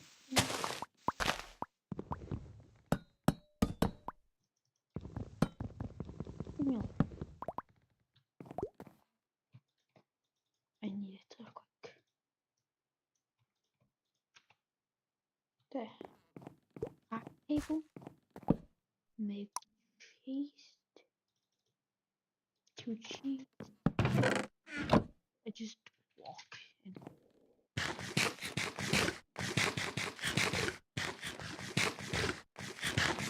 Wait, imagine a game mode where you have to survive on this. You survive on one chunk. It is possible. Oh, kind of.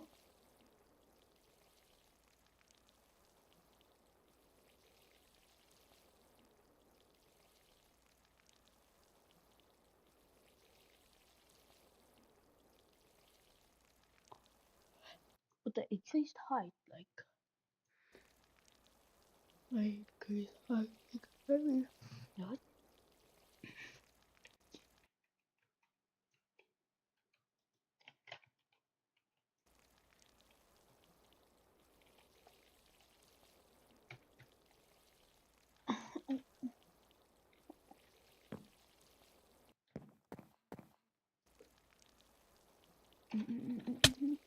Ow.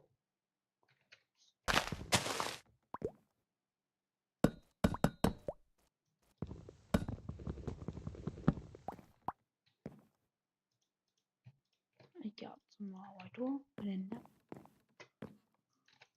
then I get some dirt.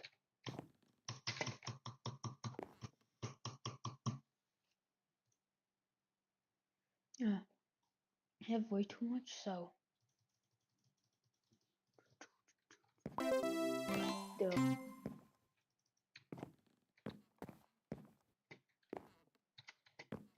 Yo, I lost some dirt.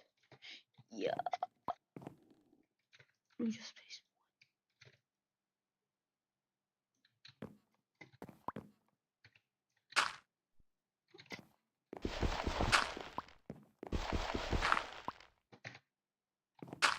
There we go.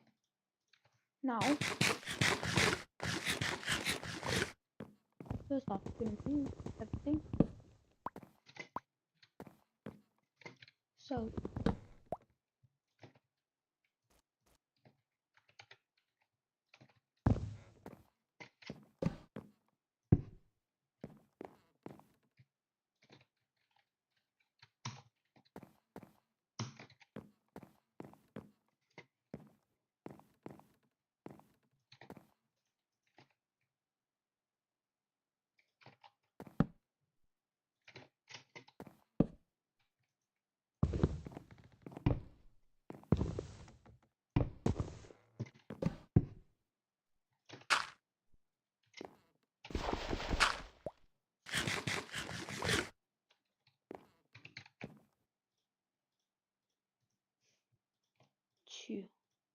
chew bomb. Now we gotta poop.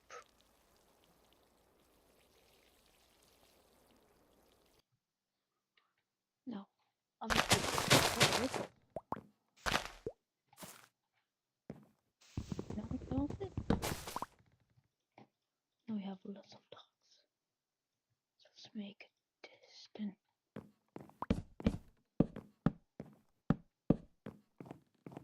This will be enough expensive for me. Now I have somehow gotten this, but still have time to make future. I can make web display web. Yeah, web display web. Yeah, web screen. I can decide. All I need is blue diamond. Also glass paint and backlight, which the glows on dust, which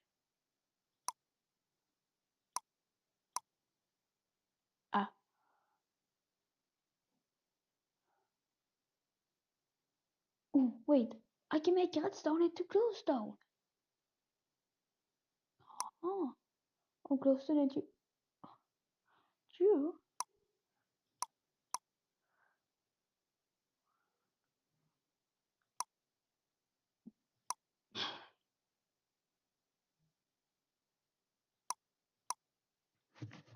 How do I get glow berries or sweet berries into this?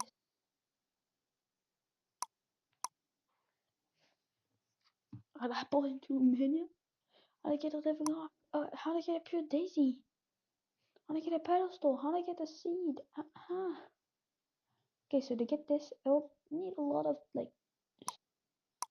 In crush glowstone, but there's nothing.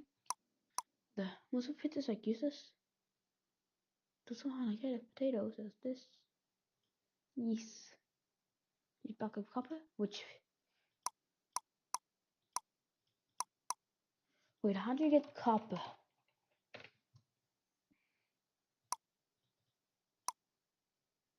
Yeah, hard copper. I need orange, which is brown. So I can get black dye. Yeah. So I feel so sleepy. I'm just gonna.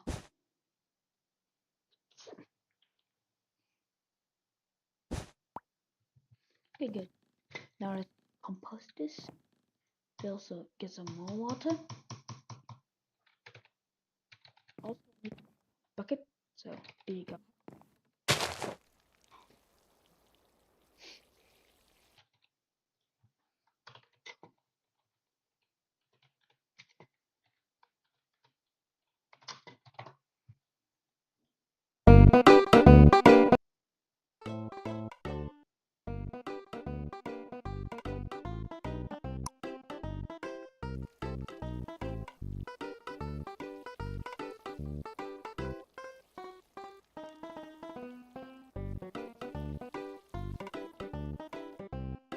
Oh, babe. Just give me. I had bovine. That's the thing. I had bovine, Sorry, I'm gonna put in this. Because the danger. Honey. Danger.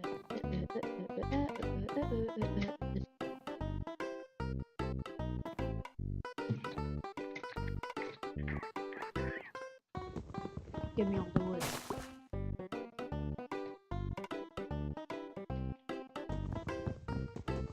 I'm gonna play some more. Yep. That's probably why I'm. Hello. Golden Util toy. That is a jump. How do you use that? The least way.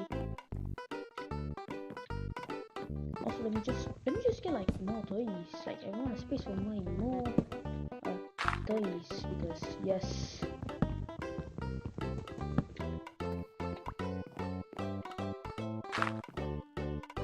Now don't be on a hole. Like a fucking hole. Not me, but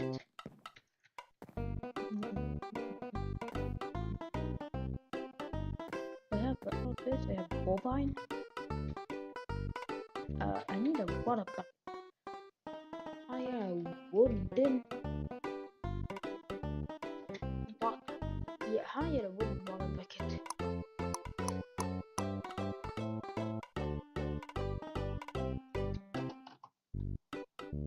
A wooden bucket.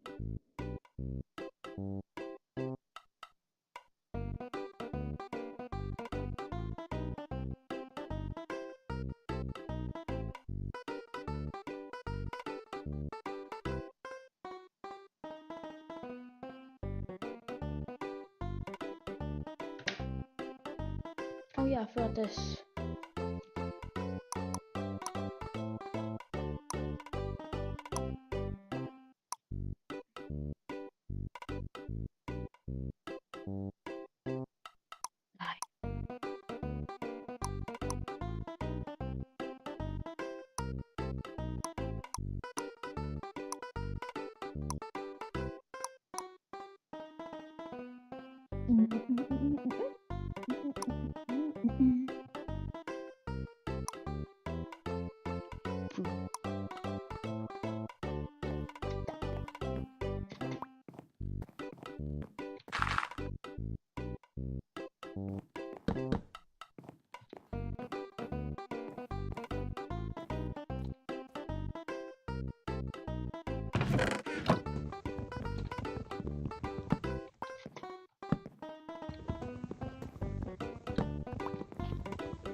Move them one block away.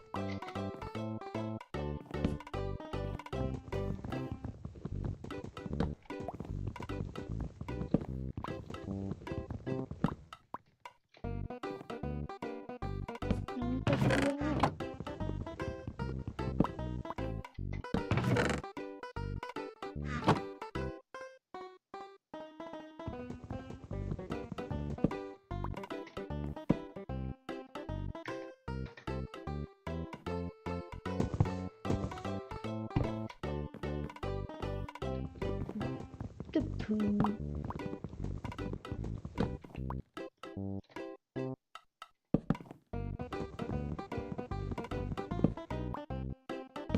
Okay, so expanded that. I need more leaves. And I can use some like leaves. Nobody will. Really, nobody will know.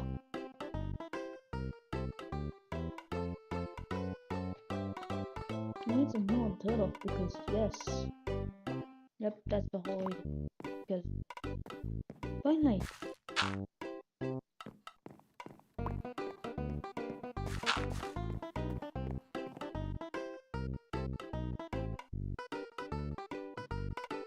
Where's the wand? Is it like the wand?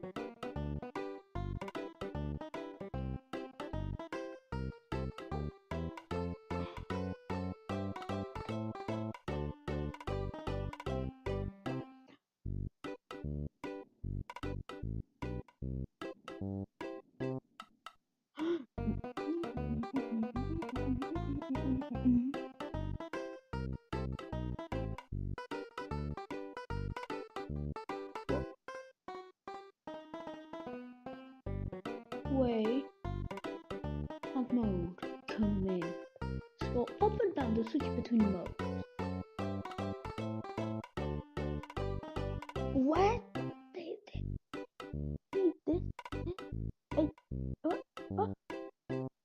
I need a command one.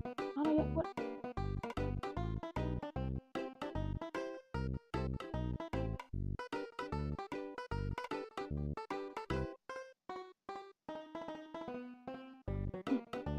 I need this. I need the metal tech. Needs copper. Which goes back down to the beginning. Everything.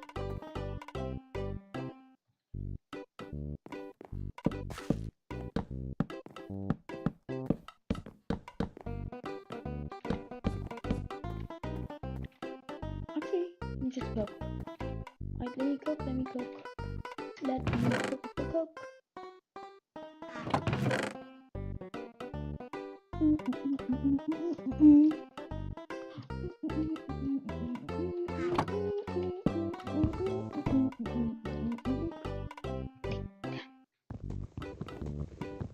Oh, I can make it into poop water. Poop water is real. Guys, poop water is real. Where's my campfire? There.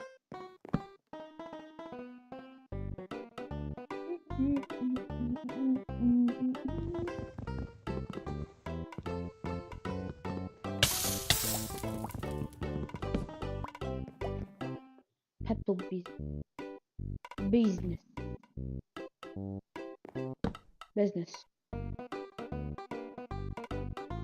Yep, that's how you make a wall. What does one do? What do I want? There. So what if I just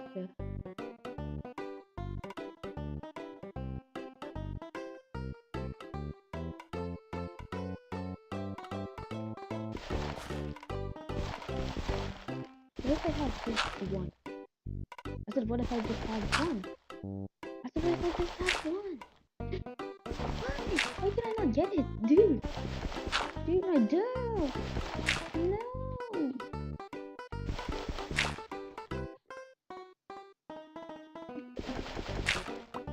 Yeah.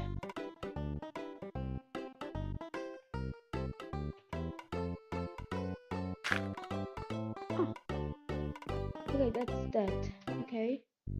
Now I need to get back my dirt. So what I got? And stupid, I realized that this is actually a fast build. Yeah. Really fast build. Let me just get my shields and then just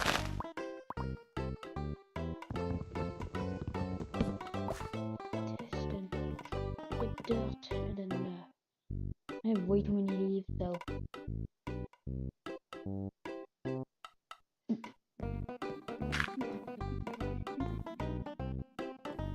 Oh yeah, there's another one there. And then this one becomes dirt and this one becomes dirt, but this one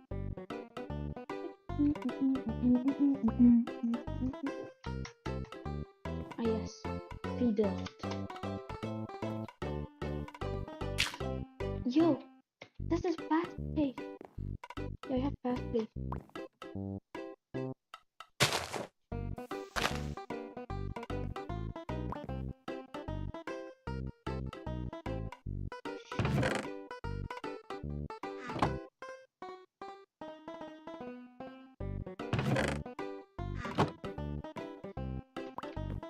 Give me this.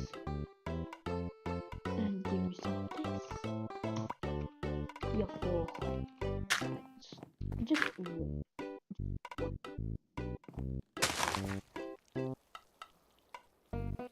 So we're expanding. And this is a fire right now. Yeah. I'm gonna shoot drink swap. Like 1.7. But hey. And Paris. I'm gonna run off this because I need it. And I'm gonna tell all these.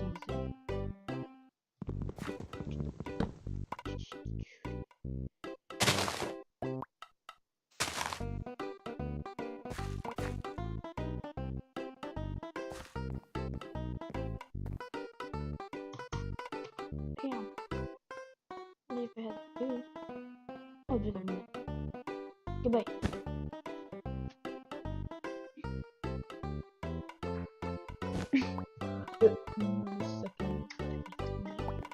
Quick, get to the.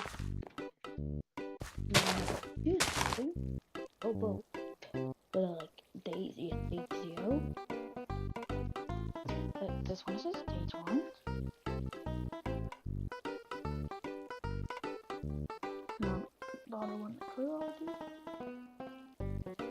Stage 1. Oh, wait. And now.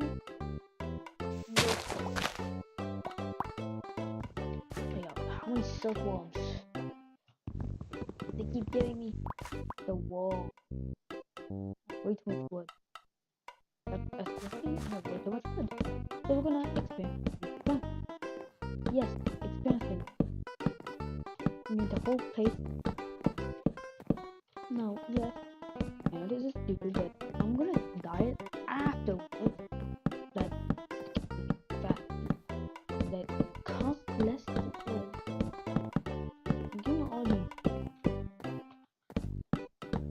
Oh, this one is like very good. This off. Wait. Wait.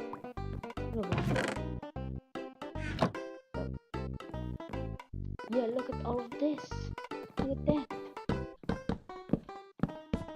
Well, I have to go.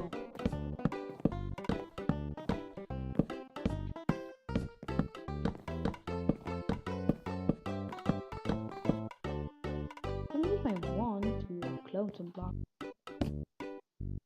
Yeah. Yep, that's so. Oh, died?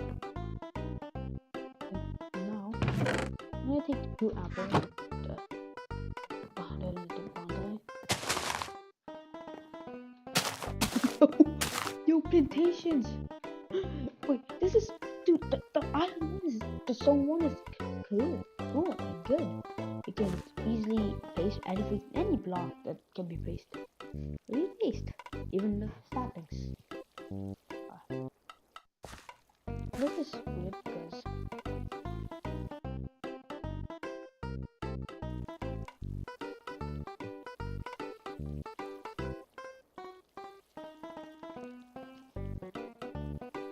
this is one of the this one skipped the stage. Great.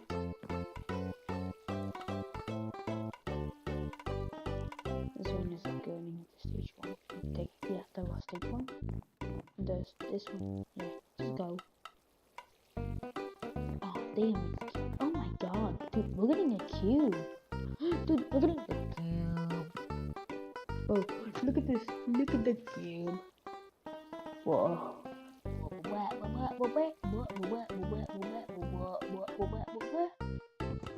You just give me all this, then give me all this, then give me all this again. And, yep. That's so many logs to make so many plates.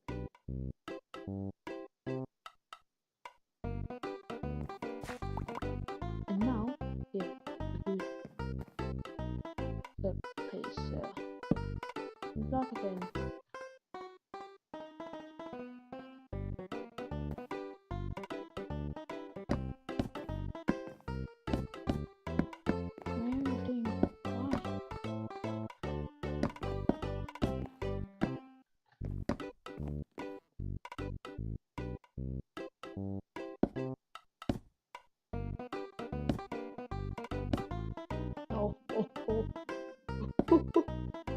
Whoa. This is so fucking satisfying. It takes so many blocks though, but it's fine. I just that's how fast I fill a chunk. Now all we gotta do is just fucking dye it, and then boom.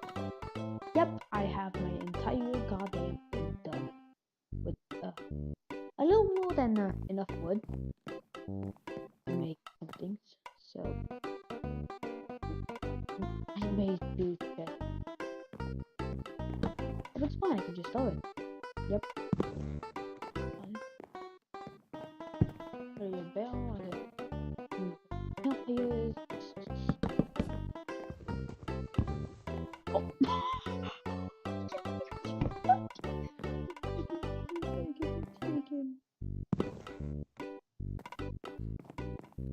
So that's fine. Person like not take it though.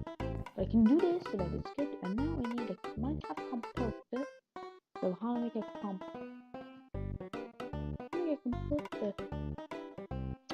Okay, I think I know. So first off, I'm gonna get these slabs and make this. And now I have a composter. Mickey Mouse. Look at this seed.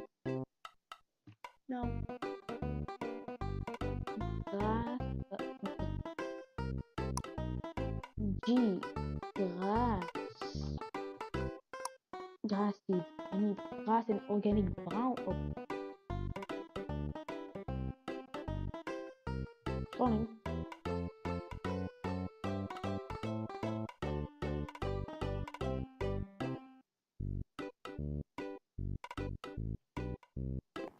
So the first things we want to do is duplicate my plant. No lighting. And then it's done here on what? Mystical. Yeah, I'm mystical. Ah. No! My sapling! This is pretty good, not gonna lie. Now, I have way too many blocks. Yeah, that's the thing. I have way too many blocks. I have way too many colorless wooden planks. And it's literally, I'm like, I'm gonna actually explain a lot. I think I know what to do. I need to get iron. So, no spending until I get iron. And then I'm gonna spend. What's but I literally, yeah. Okay, now we mine this entire thing down. Now we mine everything. Whoa, telekinesis. Oh, whoa, whoa, whoa. Ooh. I get a titan cow. Oh my god.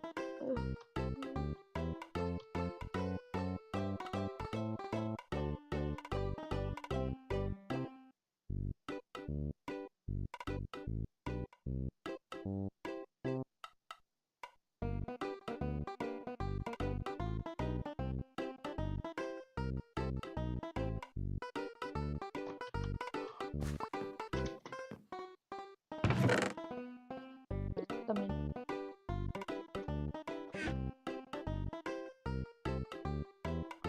How to get iron in Sky Factory 4 or 5? Hello everyone, this is Bilbo, and welcome to Sky Factory 5. It's gonna be episode 2. So make sure you go back and watch my first episode, but yeah, all we're doing right here is, I keep stepping on this brown campfire, I'm gonna try, and actually I've already done, it was literally like a few seconds ago for me, but there we go. Make a lava in a fire crucible. So we need to make some lava. So fire crucible, I think, from what I remember, crucible. Fire crucible. Porcelain clay, we need to make some white bone meal. Now, C480 Minecraft music.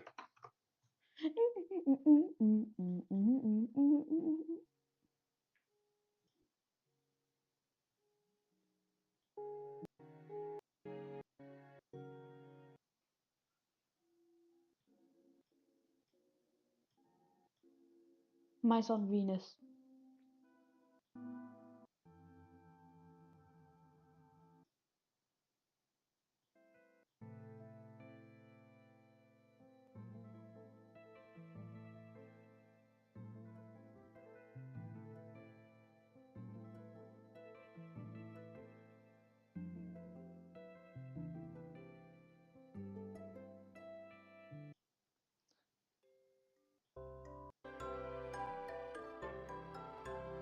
Oxygen.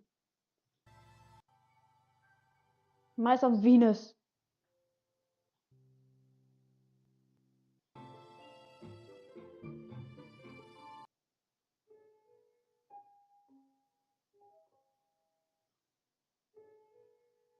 Yes, get it.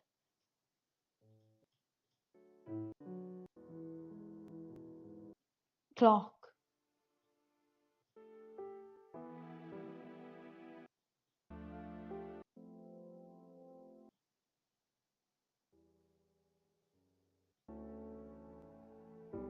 Danny.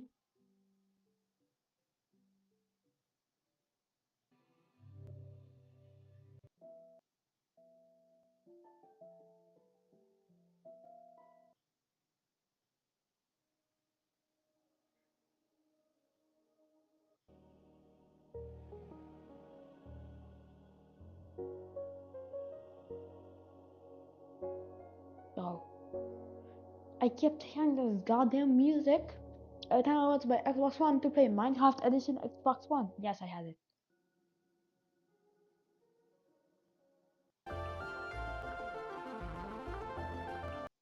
Chris?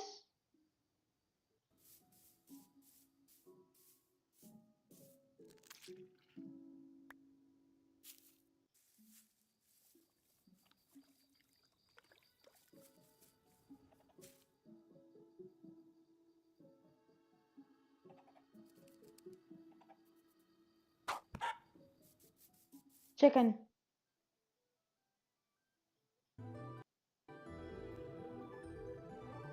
No, I think this.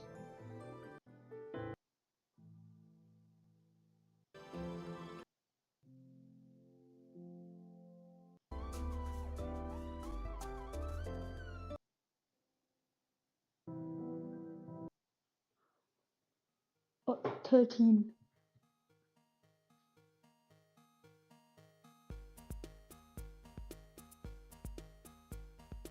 So, I do not know this, but this entire music can be found after the cat music disc. Just wait.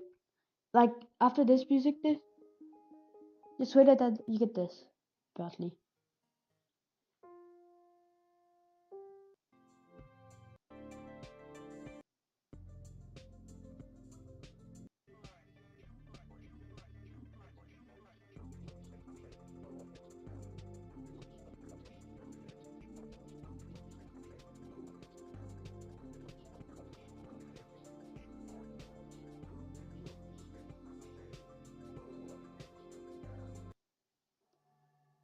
Thirteen. Blocks.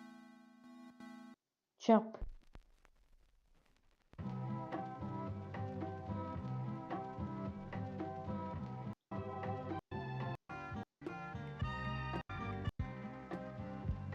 Four. Ball. Metal. Eye. Minecraft isn't Minecraft without its soundtrack. Daniel Rosenfeld, also known as C418, is the one responsible for probably the most memorable video game soundtrack in history. But the name C418 is slowly starting to fade away from Minecraft. Every update to the game since release 1.16 has been lacking new music from him, with other artists taking his place. So why is this the case? What happened to C418? Well, it's complicated. So today, we're going to explore the history of C418's involvement with Minecraft and try to figure out what happened to him. C418 has been involved with Minecraft from almost the very beginning. In 2009, Notch began to collaborate with him, where he would create music for Minecraft. Before this, C418 just made music as a hobby. This partnership with Notch was a huge opportunity for him to finally get his music out to the world. C418 would initially make 3 tracks for the game: Minecraft, Clark, and Sweden. The way these songs were made and implemented into the game was actually a very unique stylistic approach that was rarely seen in other indie games at the time. One cliché of the typical indie game was their strict use of chiptone music. C418 wanted nothing to do with that. 1, because he didn't have much experience with it, and 2, he was tired of it. He wanted to make something that was unexpected. Minecraft has this old school pixelated game style. Of course, one would normally expect it to have chiptone music, but during this time, it didn't. But imagine if Minecraft did. It would certainly make the game feel much different. The original Minecraft soundtrack has this minimalistic and ambient tone, and there's a very specific reason for this. Minecraft is a randomly generated world. The game didn't necessarily know where the player was at any given time. Plus, the game was very simplistic, especially during its early phases. So the music was created to be simple and universal for any scenario the player would encounter. This is where the idea came about, for the music to simply be played at random. And it worked. I'm sure you've been in a situation where you were playing the game in silence, doing a mundane task like digging a giant hole for your base, and then this comes on. All of a sudden, the task is no longer mundane. You feel good about digging that hole in the ground. You have a purpose for doing it. With the music coming on at random, Did you iron? It lets the player really take in and appreciate the music, and then it somehow ties you into forgot what the they're all iron. much from other games. Play a role in making sounds, like when the Nether was released. He's actually the one behind the Ghast sounds, which were actually recordings of his pet cat. In the 1.0 release of Minecraft, 9 new music discs were added, with a 10th added in the 1.4 update. Then 2013 came around, with a huge update to Minecraft's music. Not only did C418 create a ton of new music for the game, but for the first time ever, Minecraft's music would become less random. Music was now divided up into parameters, where location-specific music would be played: the main menu, the overworld, creative mode, the Nether, and the end. This was certainly a deviance from how the music was implemented originally, but it was much needed, as each dimension did seem like it deserved its own soundtrack. So after this music update, C418 went silent. Until 5 years later, in 2018, when 3 new tracks were released for the 1.13 Aquatic update, which also added a new parameter, underwater music. This was also the first time that 2 parameters for Minecraft's music would be in a single dimension, and this would also be the last time C418 would be involved in adding new music to Minecraft. 1.16 eventually came around with another update, when the world was taken by surprise of a new composer for Minecraft's music, Lena Raine, making the infamous Pigstep music disc. Most players liked the new music and were very accepting of this new composer. But of course, some began to wonder where C418 went. At the time, there weren't many answers. And that brings us to today. The 1.18 Caves and Cliffs update has now been released, and along with it, even more new music by Lena Raine has been introduced, with another composer joining in, Kumi Tanioka. Now, don't get me wrong, the music is good, but I will say that Kumi's soundtracks seem to be more in line with C418's ambient and minimalistic approach, and I believe that she does an excellent job with that. But what's actually most impactful from these new music releases are the way they are actually played during the game. You see, these new songs are now only played in very specific locations. For instance, Left to Bloom will only play in meadow biomes and lush caves, and Infinite Amethyst only plays in grove biomes and dripstone caves. The fact that this music is now biome specific really makes Minecraft's music more formula. Minecraft isn't what it used to be. At least, that's what a lot of people on the internet have been saying recently. Personally, I still enjoy. Holy crap, that's a lot. Alright, let's tend to the farm. We have a melon. God! Are you gonna still slightly the dripstone? I honestly thought it would be the anvils. Alright, well, the No, A. The fuck?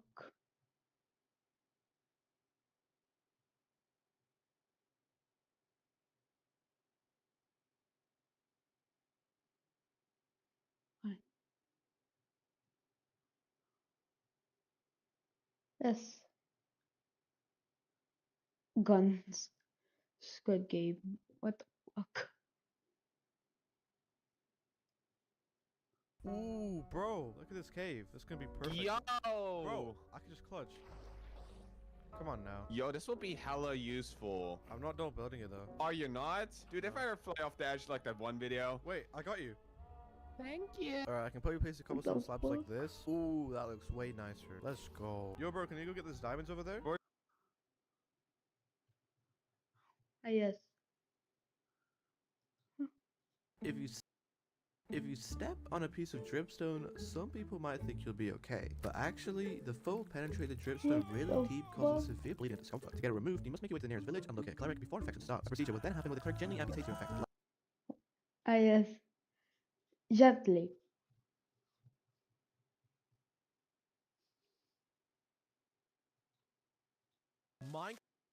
Minecraft, but if you like the video, my balls explode, and if you subscribe, then my grandma falls downstairs. Alright, we just spawned in, and my only goal is to find diamonds, and oh, my balls! Ow! Ow! Stop! The Ooh, there's a village. Right, this is actually gonna help. Maybe there's a diamond here. Come on! Oh, I need an iron pickaxe. Oh, we got an iron pickaxe. Alright, we can go mine for diamonds now. Come on, come on, come on. What the? Grandma! Grandma! Come on, I just need to find some diamonds. Ah, my balls! Oh, my balls! Yes. Oh, my god! Oh, my god! Oh, my god, my grandma keeps falling down the stairs. What is happening? Diamonds! Diamonds! As Cameron 18. Cameron fucking 18.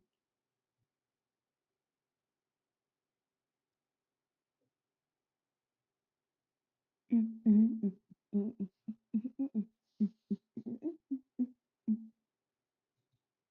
I did a little bit of mining.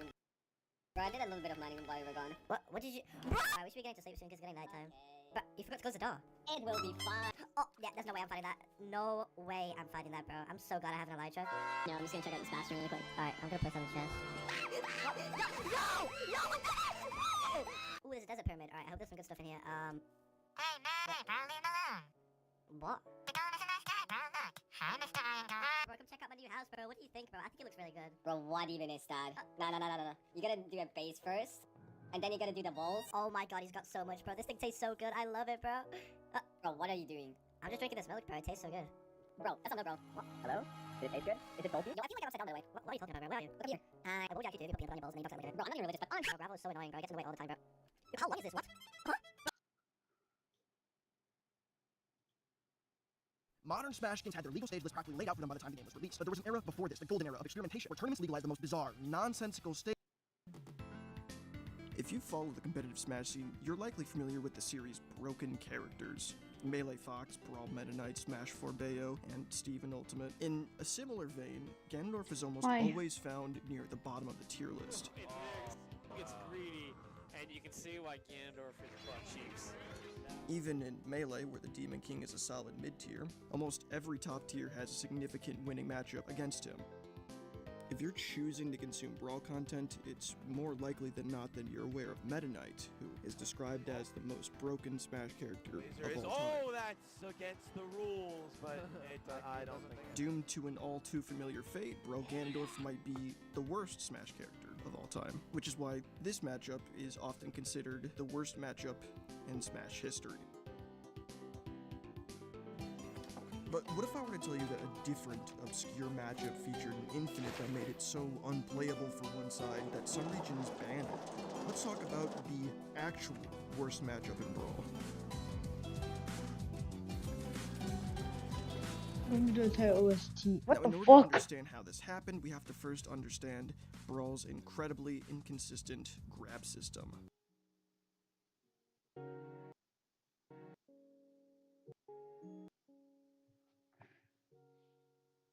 Oh my god.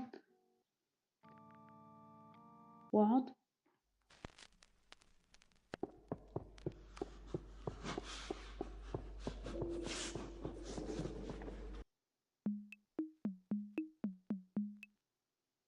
Mark City 2? Yeah, that's the version of my fucking childhood. Yeah, that's the fucking same thing. Just open up my Minecraft.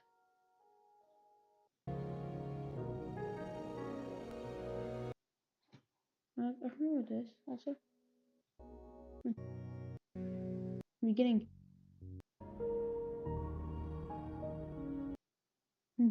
Fucking sound. Supposed to. Oh. Oh. I did not think for go put Minecraft. Other side.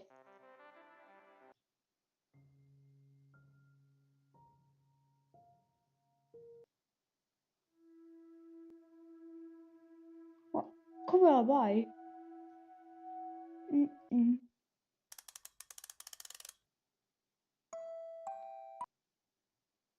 Copyright strikes.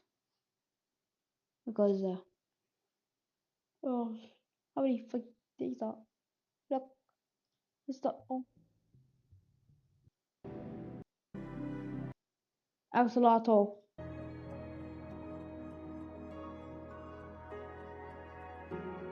They just fucking predicted this.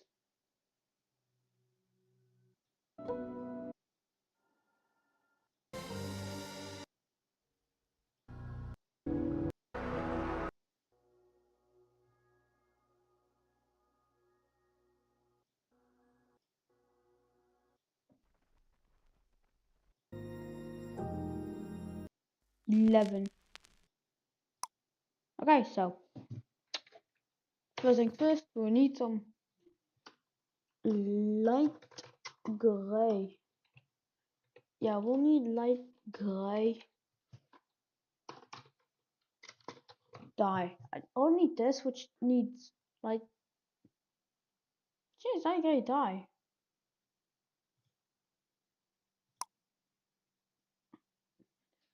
An apple, rock, oxy daisy, or like the assets we can't. So I'll need to look.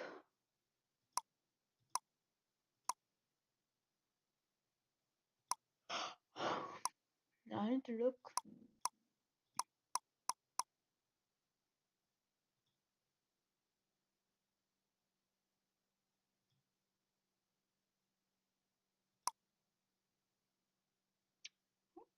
I don't know how am I supposed to get this actually. Oh, slicing.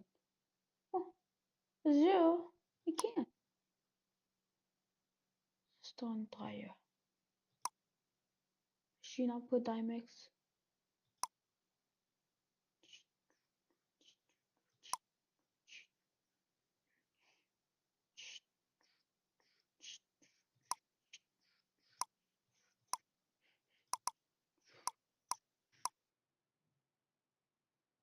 What? Okay. So I need more colors, which means I need more wood. Yep.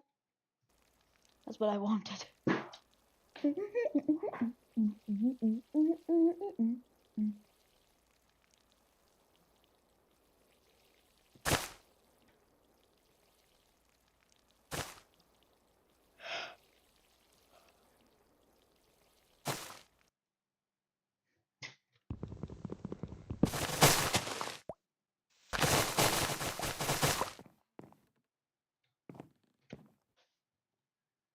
we get some buckets?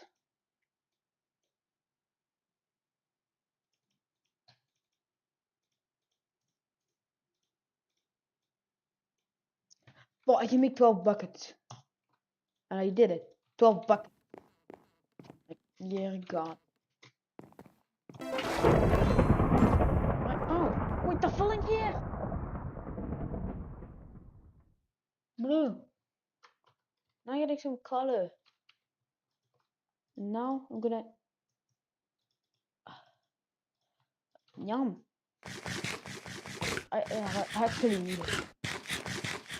No joke. I need the half. Because I need a thing. But game keeps saying eat. I don't know why. It's good. Also bone meal. And also I forgot 2 blocks on accident. It's fine. It's fine. Just fine. I got green loot bag. Where is it? Zombies. Now this is the place. Boom. Boom, boom, boom, boom.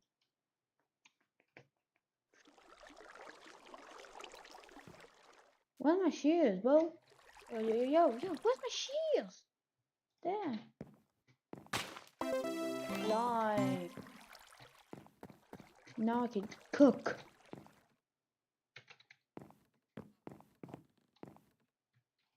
So I probably have like buckets. But hey, if I water, now I have infinite water. Also, I think I'm gonna fight them. I'm gonna fight those zombies. So all I have to do is like cook this.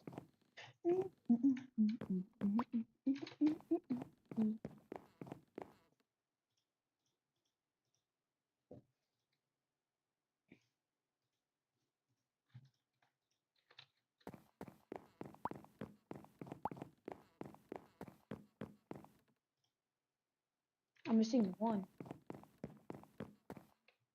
How the hell do I miss one? How? No, wrong one. I'll probably because I used one. I'm getting lime green.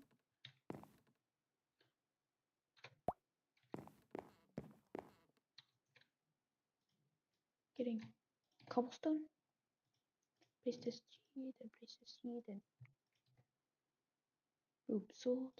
So I have a sword. And now let's open the gate. The gateway of hell. With my torch. Not a big one. Yeah, died it. Now, oh my god, knife and zombie.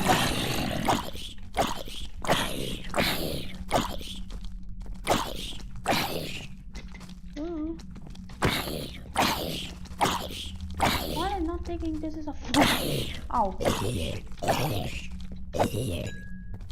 Oh. Yes, I have 28 apples.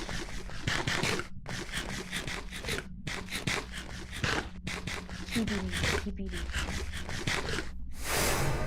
Oh yeah, big Michael zombie. They can still be seen. So it's really still. Oh my god. Oh my god. He's gone.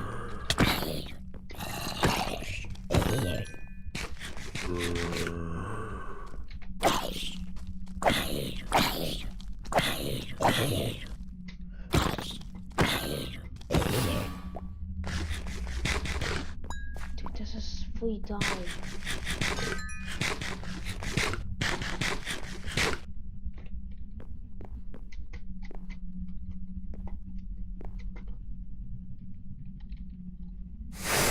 Oh my god, there's a baby! There's a baby zombie!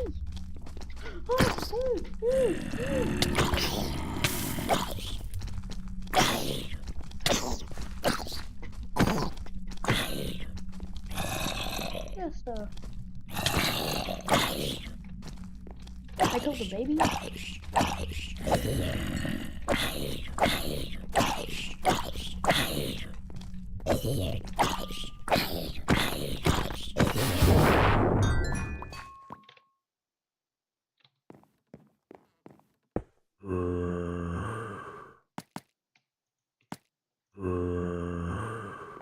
Alright, I can clear something out. So discover the lime.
So I kill a zombie, and boom. Here's a zombie. Wow. That was pretty. Just install this. I have 192. Let me make a compactor bell.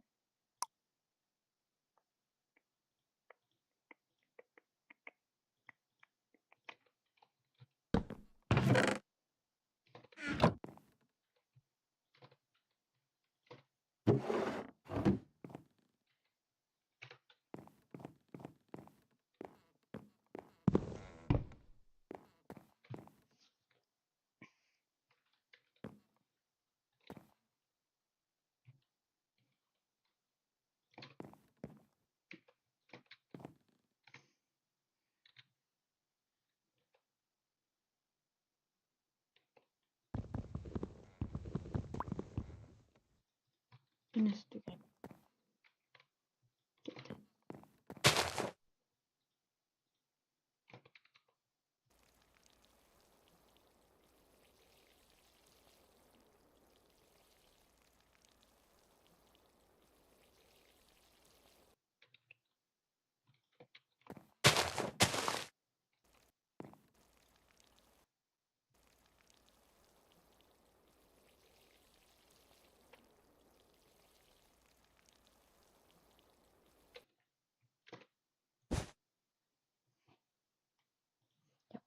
Just a gaming.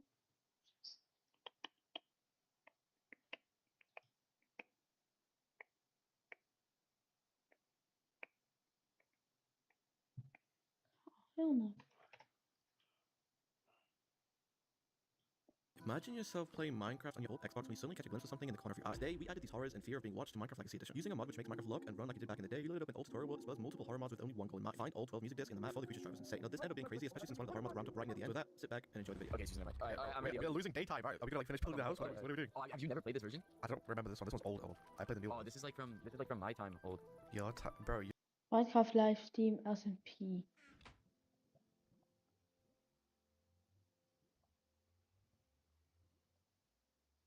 Oh, he has 125 subscribers? Damn, I'm poor.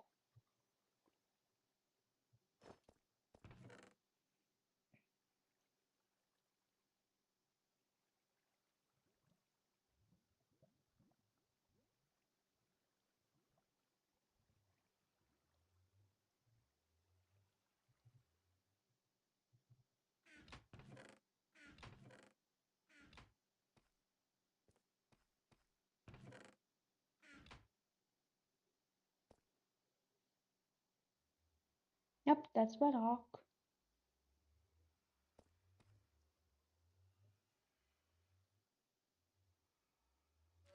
I expect you. Oh, they have fucking XP? Wow, the strongest against.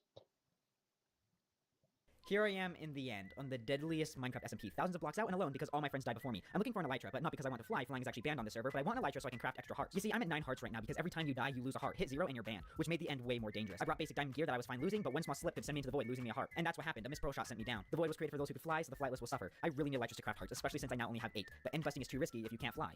So I'm gonna fly. Hopefully I don't get banned. The plan is to use a flying machine. They're a combination of slime, honey, observers, and pistons that somehow end up moving forward. It's not the fastest way, but what's nice about it is that I don't have to bridge over the gaps or use a risky ender pearl. Also, this machine will move you forward on its own, so I'm able to work on something else and still end bust. Just looking every now and then to see if there's an end city nearby, especially ones with airships, as they have the elytras we need to craft hearts. Now that's powerful, and it could give me a serious advantage over other people on the server, but I'm pretty sure the flying machine could even be used to kill people. Since I suck at PvP and literally everything else, that's my only chance. But the flying machines are not all that good. They're actually quite finicky. They can and probably will break apart, sending you into the void, and we don't want that to happen. But before we even think about flying this thing, we kinda have to build it. I settled on this design, a multi-directional machine. Here's the grocery list of items. First are observers, pretty easy. Next up is slime blocks and sticky pistons, both requiring slime. I just had to find a local swamp, kill its population, but it still sucked. Then some iron for minecarts and rails. This mine shaft generated inside of an iceberg, and this jungle temple and witch hut spawned on top of a literal woodland mansion. Today we're counting down the most insane sights Minecraft has to offer. So we'll start off with a simple surprise. Alphabet, so you can translate it. If you're hoping for some secret there, though, the enchantment table just strings together random bullshit. What the fuck is he doing? Actually, the biggest nerd I've ever met. Okay, but here's something a lot weirder. You know these? The reason you probably muted your ambient sounds? Well, there's a reason they exist, and it fucking has to do with Herobrine. By the way, credit to Orange for like most of the information in this section. Since the beginning, people have always found Minecraft creepy as hell. There originally wasn't anything intentional causing this, it just had that effect. So the game's composer, C418, decided to do a little prank. He added 16 different eldritch horrors to randomly play underground, and they successfully freaked people out. I will never go in caves again. I nearly shit mining peacefully when you notice the stone you're facing has turned darker. You turn around and witness your entire cavalcade of torches all placed on the cavern walls disappear until the last one vaporizes. The stark blackness of the cave ambient strikes you hard. You feel like you should run to the surface, but you decide that sitting down would be the better option. It comforts you. I'm sorry, but C418 wasn't done yet. After a big influx of players, he had an even worse idea. Okay, imagine there's this creepy music in caves, and when people try to find where it's coming from, they just find some random, unremarkable spot. That's too much. I already made the song. Fine, I guess I could shove it in dungeon chests. Bro, Skyway, you're running out of ideas for skits. This is just exposition. Wait, where do you live? The US? Why? Oh, you should move to the Middle East, because at least then you can pay a matchmaker to get you a girlfriend. Even if C418's original idea didn't happen, the song is not exactly chill.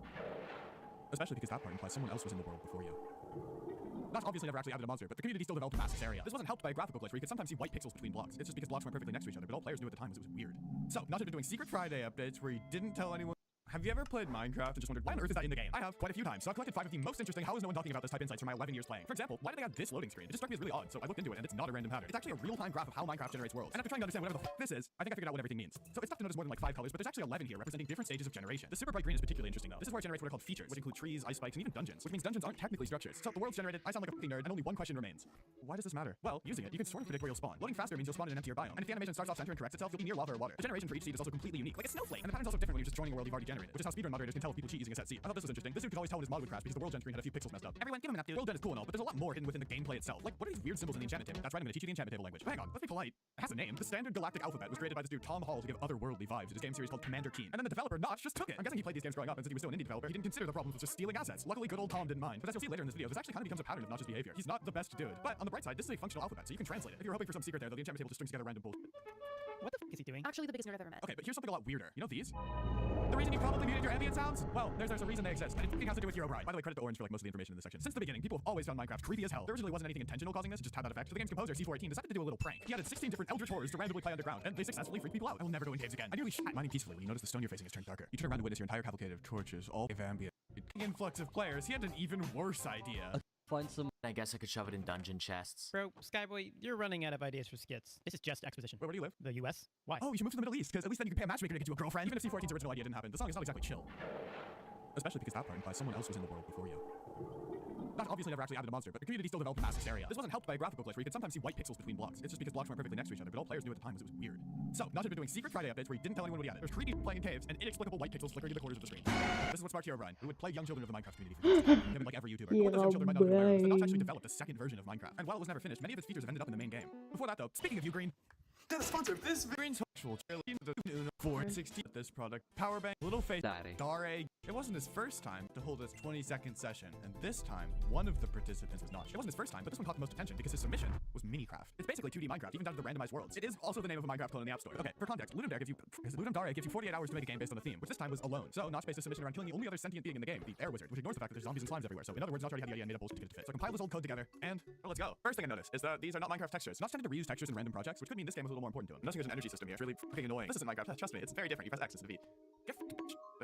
Oh my god. Press C to lose. There's a lot in this game for like being made in 48 hours. Bro was grinding. I know a lot of people say like Terraria is 2D Minecraft, but this is doing the opposite direction. This game actually looks a lot like Forager. You know what's nice is I don't think there's durability. Minecraft should like also do that. That would be great. Ooh, okay, that is, I don't like that. Oh my god, I hate this so much. It's horrible. How does anyone play this game? Well, I guess I really didn't like that game. Minecraft obviously has a lot of parallels to Minecraft, but more importantly, quite a few Minecraft features ended up in the main game. Most of them were after Notch left development, so probably unrelated, but there's a case to be made for a few of these. Before Notch left though, he did something else. And it's something you probably wouldn't want you to know.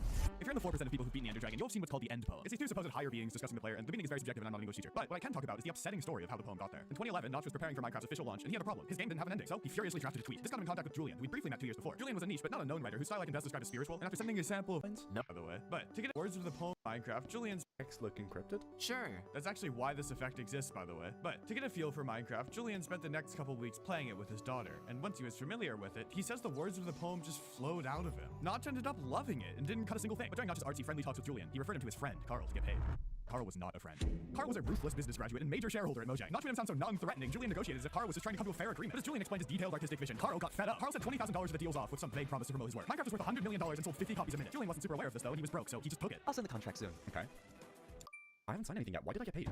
In the confusion, someone must have sent the money, but it was another month before he actually got the contract. And when he finally did, he was kind of frustrated. I mean, how could he meaningfully consent to a contract he didn't even see before they used the story? So he didn't sign it. Good on him. Shortly after this, Notch randomly paid a $120,000 bonus to all 25 of his employees, which is 6 times what Julian got for his actual work. He was financially struggling, and Carl still hadn't promoted him like he promised. So Julian tried to take things into his own hands. He asked Notch if he could have a little shout out somewhere, and Notch just said no, leaving Julian embarrassed for even trying. A few years go by, and Carl randomly sends him a reminder with the contract attached. This time though, Julian actually reads it. Apparently, he would have signed away all his rights to his work in perpetuity, something he explicitly told Carl he wouldn't do. It also had an NDA, so he couldn't even take credit for his own poem. Julian was outraged, but he also wondered why Carl was reminding him now of all time. So he looked into it and found Microsoft was about to buy Mojang for $2.5 billion. Most of that would go to Notch, but some of it would be given to the other 2 shareholders, which happened to include Carl. Microsoft's lawyers were just doing their due diligence, making sure Mojang owned what it said it did, and Carl had to scramble to get the rights to the poem they'd already been using. This was the one thing preventing the deal from going through, and Julian once again refused to sign the contract. Carl fired back, saying the vague emails where he threatened to drop Julian were suddenly enough for Microsoft, and the $2.5 billion deal went through. Notch was also pissed after hearing Julian's refusal. Julian was left with no money, reading headlines about Notch's record-breaking mansion and considering his options. He could sue and probably win, or what he actually ended up doing. He dedicated his poem to the public domain, meaning you could sell it on a t-shirt if you wanted. Julian sometimes regrets not bringing in an agent, but even after all this bullshit, he's still able to see Carl's perspective. I think Carl, with his background as a corporate finance guy, must have believed I was trying to blackmail them, trying to maximize my revenue like the rational agents that populate economics textbooks. This really sucks. This blessing of a person got his work ripped by one of the richest companies in the world, and it's not even like there's anything we can do about it. I will say though, when he came forward with the story, he got an incredible amount of support. His subscriber numbers for updates on like his book that's coming out literally tripled in the first 24 hours. It was also the top post on r/Minecraft and got picked up by a couple news organizations. But that being said, I would bet most of you still didn't know this happened. Microsoft's been doing a very good job of keeping it from going mainstream. So this is my small and probably fruitless attempt to change that. Okay, remember to subscribe. It only takes a second and it helps me at a time. And do what Julian would want. Buy my no, I'm kidding. So a lot of people have been wanting me to do a video trying to remake Sonic, but there are a lot of games I've played, and even more that I haven't. So it was hard to choose just one. I could try to remake Sonic 06 and try to fix the features that the game had, or I could try to do something wacky like getting Sonic Sword. Wait, no, that already exists, and 10-year-old me enjoyed that more than I probably should have. But actually I think I'm going to remake the original Sonic the Hedgehog because of how much time I spent playing the original games. As a kid, I only owned a couple of games for this. It's really cool and impressive, but can you do Moon Kingdom? Yeah, I can do that. Okay, so for context, recently I started to recreate Super Mario Odyssey in Unity, but I only remade 1 level. And as everyone knows, there's more than 1 level in the game. So just for you, Mr. Nut, I'm going to be recreating Moon Kingdom next. Now normally I like to start all my videos by recreating the character first, but in this case I already have the character finished from last time. But for anyone new, I'll reintroduce our protagonist here. This guy right here is Mario. He's some guy who can run, jump, and dive, but most importantly, he's bald. Now Mario's on a mission to save Princess Peach so he can finally propose to her once and for all. So he chases down Bowser all around the world before somehow ending up on the moon. Having the moon be the final level in the game was an interesting choice, seeing how the moon is just a big rock. So Nintendo had to figure out some way to make it fun to play. Their solution? Place some oddly shaped rocks in a giant crater on the moon and call it a day. There are also a few other things that make the level interesting though. Like there are these spiky boys, these shooty boys, and a dog. Apparently. This time I'm gonna try a bit harder while modeling these, because last time my modeling skills were actually non-existent. At this point it doesn't feel like much of a game because Mario can just do whatever he wants without taking damage. We need to turn off Mario's God mode cheats and introduce him to pain. No, not that pain. After a little bit of coding, Mario now has a health bar, and he will take damage when he's hit by something. But we're still not done yet. What good is having a health bar if Mario can just have negative health? What? So we need to make sure that Mario will respawn when he reaches 0 health. And after a little bit more coding, Mario will now lose one of those 1-up mushrooms. Except that now he actually loses coins instead of lives, so we have to make sure he's able to collect coins. Last time I created coins that can be picked up, but I didn't actively keep track of how many coins were collected. So it's more like Mario touched the coins and they disappeared from existence. And now the coin system working, I realized that I have most of the UI elements recreated, and all that was left was the compass. I never actually used the compass myself when I originally played the game, but I figured, hey, why not? And got to work on adding it. But in order to get this to work, we have to figure out what each piece of the compass represents. The N is just a random direction that was chosen to represent north. And in this case, north is the direction from the Odyssey to the church. The dial shows the direction that Mario's facing, and the red shaded part of the circle is the direction that the camera's facing. So all I need to do is pick a direction as north, and then figure out which direction Mario and the camera are facing by using their y-axis rotations. And now we have a working compass. Going back to Mario, I realized that the enemies in this level can hurt Mario, but Mario has no way of fighting back since he can't jump high enough. So apparently gravity is 6 times stronger on Earth than it is in Moon in real life. So I tried to apply this to Mario by dividing his gravity by 6. But this doesn't seem to work out well since he still jumps just as high as before, but just falls back down a lot slower. So after spending some time testing the different values for his jump heights and gravity, I finally found something that looks about right. And now Mario can start to take his revenge. Now we need to put some moons on the moon. And I'm going to start with this one on the very top of the church. Okay, so I don't know why, but I thought this moon that you grabbed here was actually on top of the church and that you needed the frog to get it. Turns out I was wrong. But you know, this is my remake. In reality, it can be whatever I want, so I'm gonna place it at the top. Anyways, last time I didn't program Cappy to capture anything, but the game just doesn't feel the same without it. So I want to fix this by capturing the frog on the moon first. This can be done by something called raycasting, which is basically just taking an array or a line and casting it in a direction to see if it hits something. I made it so that if it detects something that Mario can capture, it will turn green. Otherwise, it will turn red. If it turns green, all I have to do is press the button to throw Cappy, but now it will capture the frog instead. In terms of gameplay, the frog is very similar to Mario, except that it moves slower, jumps higher, and can't dive. Now that I can do some raycasting with Cappy, we can get him to do other things like grab the rocket flower and open up treasure chests. Grabbing the rocket flower lets Mario move much faster, allowing him to jump over to the treasure chest and grab the moon from inside. And there are a lot of other moons to be gotten across this kingdom, but I only want to do one more before we move on. Last but not least, I wanted to do this timer challenge moon. For some reason, throwing your hat at a scarecrow in this game spawns some platforms and the moon, only for a short time. If you don't get to the moon in time, then your hat will come back to you, and the platforms will disappear along with the moon.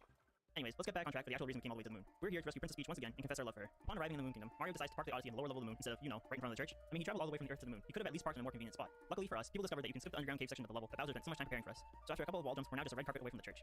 Wait, what's going on here? You've reached the end of the demo. Okay. To unlock more content, make sure to like, comment, and subscribe. Huh, it really do be like that sometimes. Alright, see ya. Make the syrup collectible.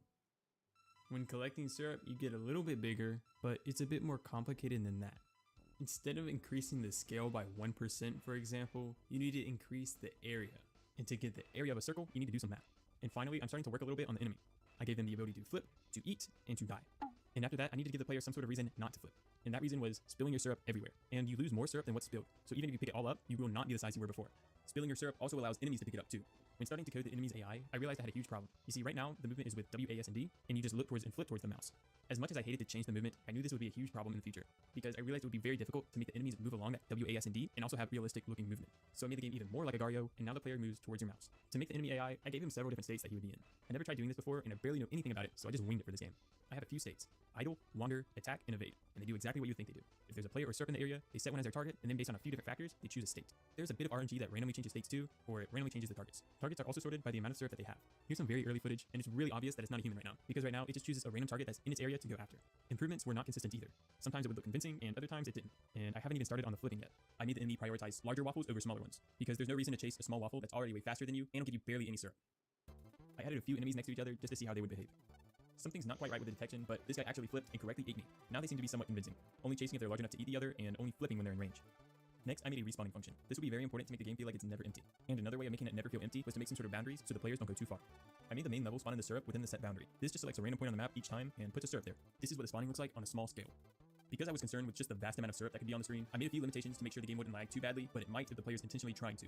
What happens is the game detects the amount of syrup on the screen, and if there's too much syrup, it'll decrease the lifespan of that syrup. This will quickly despawn the majority of the syrup and allow the game to run much better. Even while being pretty large and spamming flips, it's not really lagging the game right now. But even if it does lag the game, I got the perfect solution for later. But other than that, the game is finally starting to come together. I just need a few more things to make it feel like a real online game. Different types of bots. I have a normal bot, a dumb bot, an AFK bot, and an OP bot. They all share about 90% of the same code, but just have a few slight differences. The normal bot is what I've been working on the whole time. From now on, I'm normal. The dumb bot has a very bad reaction time, and it's slower at detecting players. The AFK bot is just that. It sits there and does nothing. And the OP bot has a pretty fast reaction time, detects the players better, and is actually slightly faster than the rest. With the boundaries, I had to make extra sure the player couldn't escape, because if they did, they'd be stuck in the empty abyss for eternity. So yeah, I just had to make the walls a lot larger. I also made the syrup despawn if it was out of bounds. That would just help performance and be a little less annoying for players. And it was at this point that I realized the map was actually massive. So I shrunk it down in half, and even that was too big. So now it is 1/3 of the original size. Now I needed to add names, which should be pretty simple. But this kept happening to me, so I spent about 15 minutes trying to figure out what it was. But now it works great, and I updated the name to look nice. Now for the enemy names, I tried to generate some, but it was pretty obvious they were all fake. So I'm not ashamed at all in admitting I added over 60 custom ones, and I'm pretty proud of them. Then they just need to be sorted by the top 10 and put on a leaderboard. But you can see here I have some sort of bug when it comes to spawning. I'll get around to that later. Now it's time for a title screen. I made a floating title, and I added the usual buttons. Then I needed to convince the player it was a multiplayer game, so I added a label that gave a fake ping. It even says connecting for a few seconds, and you're not able to hit play until it's done connecting. So remember that solution I was talking about earlier? Well, this is what it is. So if the game starts going below 60 FPS, then it will start to rise in ping. So I'm basically just gaslighting the player into thinking they have bad internet, when it's really just bad optimization on my part. If you want to play Waffle.io for yourself, you can play it now on itch.io. And if you can somehow engulf the entire map, I will crown you as the Waffle King. Oh, and that glitch from earlier was just caused by a poorly programmed respawn timer. It was set to go off automatically, and it kept on repeating whenever they respawned. And if you want to avoid poor programming habits like that, let me tell you why you should check out today's sponsor, Brilliant. So, .io games. There are only 3 times when a teacher can say something good. Congrats, you passed. School will be canceled tomorrow because a meteor's hitting Earth, and when you finish your work, you can have free time. For me, at least, free time in middle school meant that we got to play shitty Flash games for about 20 minutes, but in high school, a new type of game started to take over, IO games. They all follow the same theme of having simple graphics, simple controls, and being multiplayer, but it's been a very long time since I played one of these. So today, we're going to be playing the IO games that I remember the most. Zombie.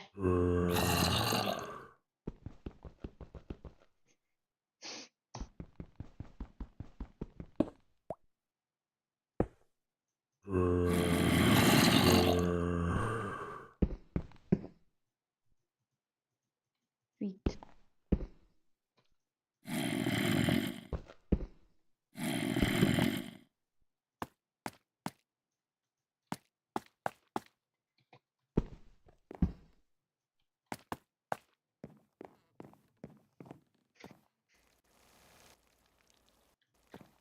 The fucking sound.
Wait, I'm getting gunmetal.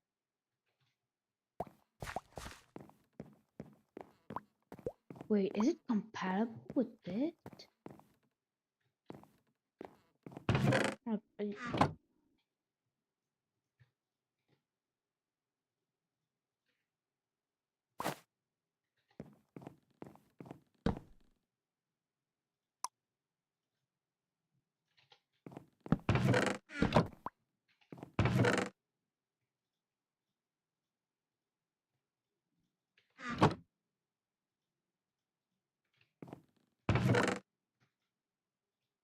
Oh my god, the dice.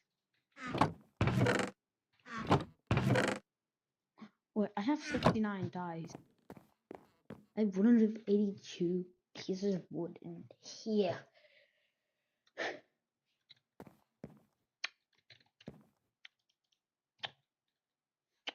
22 each in this.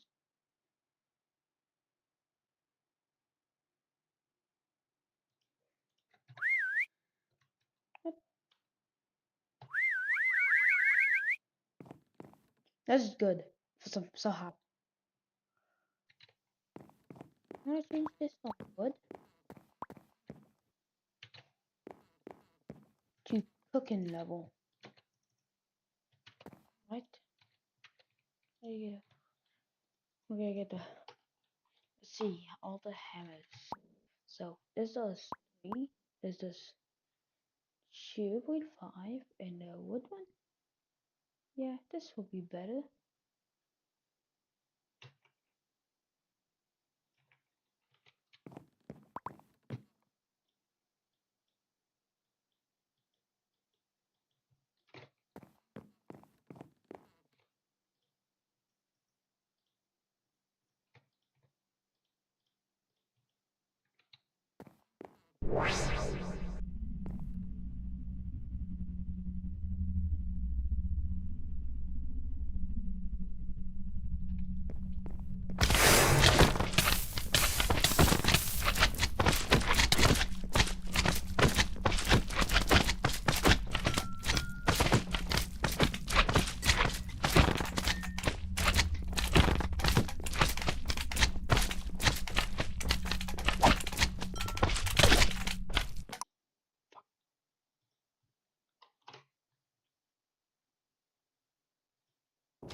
worst day of my life. Maybe wasting 9 hours on YouTube will help me feel better. A 9-hour video essay on why Minecraft is dying. Count me in. Minecraft is one of the most bestest-selling games of all time, but recently, it's kind of sucking. Today we're going to be exploring exactly why Minecraft is dying. Why do you flash like 50 different pictures at the same time? I don't even understand what is going on. Part 1. Politics. Politics? This is the #1 reason why Minecraft is dying. No, if you look closely, none of the recently elected presidents of the United States ever mentioned playing Minecraft. That doesn't This has led to the slow decline of the game. I just do not agree with your opinion. Part 2. Wait, is he just using footage? This is the #1 reason why Minecraft is dying. Okay, that's the second time you said that. Recent updates have been killing the game rapidly. This is because they just don't feel right. Here's an example of me playing a mod pack that makes the game feel more immersive and alive. This is why Mojang is doing wrong. Alright, that was convincing. I'll give him that. Part 3. The community. The community? This is the #1 reason why Minecraft is dying. You just said it was The Mojang. player base keeps complaining about the updates Mojang is releasing, so they're actually just being really annoying. You just contradicted yourself. I feel sorry for Mojang for the hate. You were just roasting them 5 seconds ago. Part 4. Politics. I'm done. Part 2. I'm done. That was an experience. I'm gonna watch something else now. Why Minecraft is the best game ever. This should lighten up my mood. Minecraft has sold over 238 million copies worldwide. Why is he using Bing? Minecraft was created on November 18th, 2011. Alright. Interesting. 20.7% of Minecraft players live in England. Well, that's not really important, but okay. The Great Depression. Well, this is not Jeopardy, okay? Minecraft is so popular that they made Minecraft Diamonds in real life. No way, that's crazy. Today, we're going to be going over why Minecraft is the best game ever. Wait, that was a good intro. I like that. One of my favorite parts about Minecraft is its attention to detail. You only have one head, but 2 arms. This speaks volume about Minecraft's knowledge of anatomy. Oh, well, maybe you're looking a little too deep, but that's cool. But not only that, 1 plus 2 Okay, now you're equals playing 3. MCCI, Withers and have you're 3 teaching us heads. math? Withers have 600 health points. 600 divided by 12 is equal to 50. Minus 4 equals 46. Do you know what 46 is the number of? The number of presidents of the United States. Minecraft's political agenda is one of the many reasons. You know what? I'll just try one more video. Why Minecraft isn't fun anymore. Alright, let's see what this video has. It's you. What? You're the reason Minecraft isn't fun anymore. Are you talking to me? Wait, what did I do? Don't you see? Some people always need someone to get mad at instead of enjoying life. And now, it's your turn. Maybe drugs are bad for me. Sneak attack! Die, suffer! Feel like consequences of actions that aren't your own! Say it.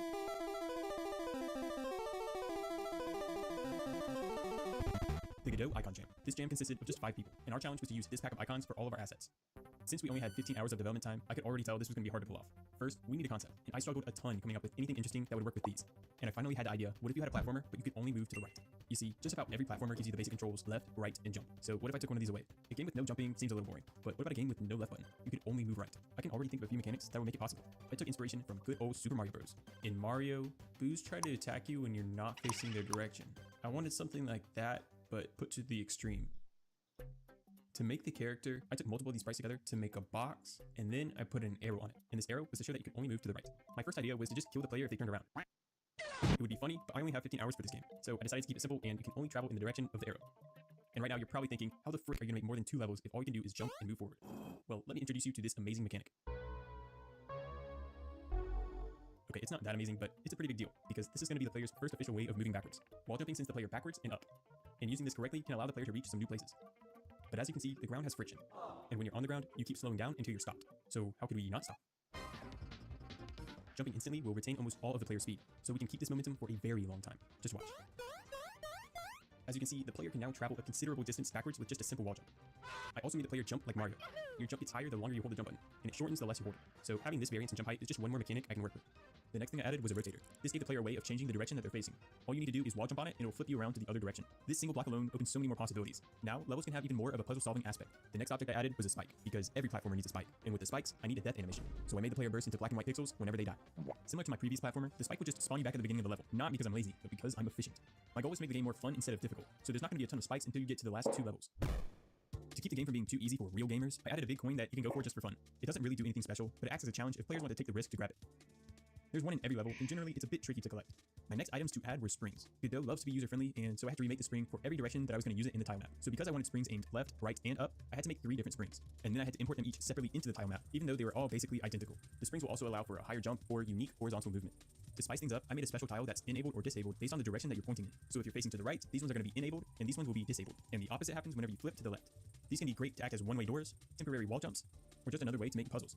It may seem like a small addition, but they add so much depth to the game.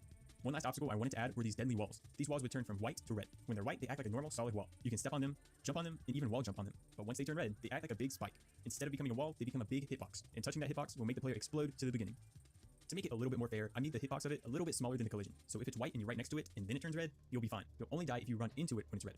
And finally, I need to be able to finish a level. So I chose the icon that looked most like a door, and I made it a door. Now after making all of those special blocks, hazards, and mechanics, I need to start designing levels. But level design is hard, and game dev in general is pretty difficult. So here's why you should check out the sponsor of today's video. Hello everyone, it's Carbs here, and I I somehow have unrestricted access to all the Great Pyramids of Egypt!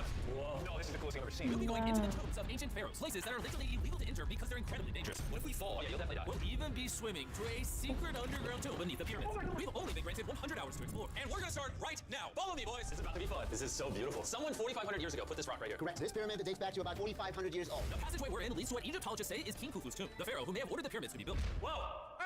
This room is called the Grand Gallery. What percentage of this pyramid do you think we've seen so far? We might never know the answer to that question. That's the coolest way you can answer that. This next room was the king's final resting spot. As far as we believe, yes. Let's do it.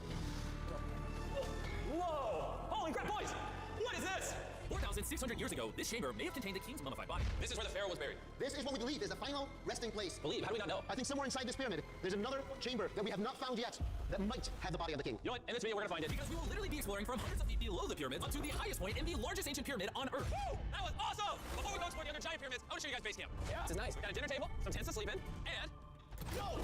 Okay. We even brought lights so you can see the pyramids from camp. That's gotta be the most expensive nightlight that's ever existed. This is the pyramid. I desperately need I've started to receive a large influx of requests from my subscribers recently, be it in my comment section, my private messages, or even suspiciously wrapped parcels in my mailbox. All right, I get it. You guys have a couple of ideas on Minecraft minigames of your own. Well, in this video...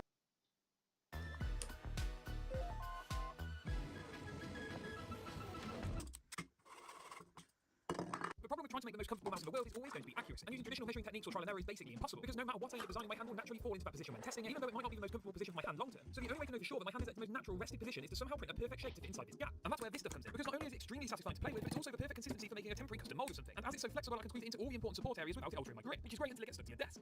After I carefully got the mold unstuck, I did have some doubts about the aesthetic, but figured I'd just have to trust the process until the end. So the next step is to scan this shape into my computer. As it doesn't fit in my photocopier and most 3D scanners are insanely expensive, how much? I'm going to try and do it using my iPhone, because this little black dot on the back is a LiDAR scanner. And whilst I look at what that means, I'm going to make a DIY turntable to hold my mouse on, which is actually a great example of why having one of these 3D printers is If you know anything about speedrunning the original Super Mario Bros., you know it's one of the most optimized games out there. Opportunities for new tricks and time saves are few and far between, so runners are willing to do just about anything to save time, even if it requires a slew of frame-perfect tricks to pull off. The same is true for speedrunning the sequel to this game, Super Mario Bros. 2. And a quick side note, I am of course referring to the Japanese Mario 2, also known as The Lost Levels, which is a direct sequel to the first game with very similar gameplay. If you didn't know that Mario 2 was a different game in Japan than the rest of the world, or even if you did, you probably have all sorts of misconceptions about both of these games. I can't get into it right now because that would require its own separate video.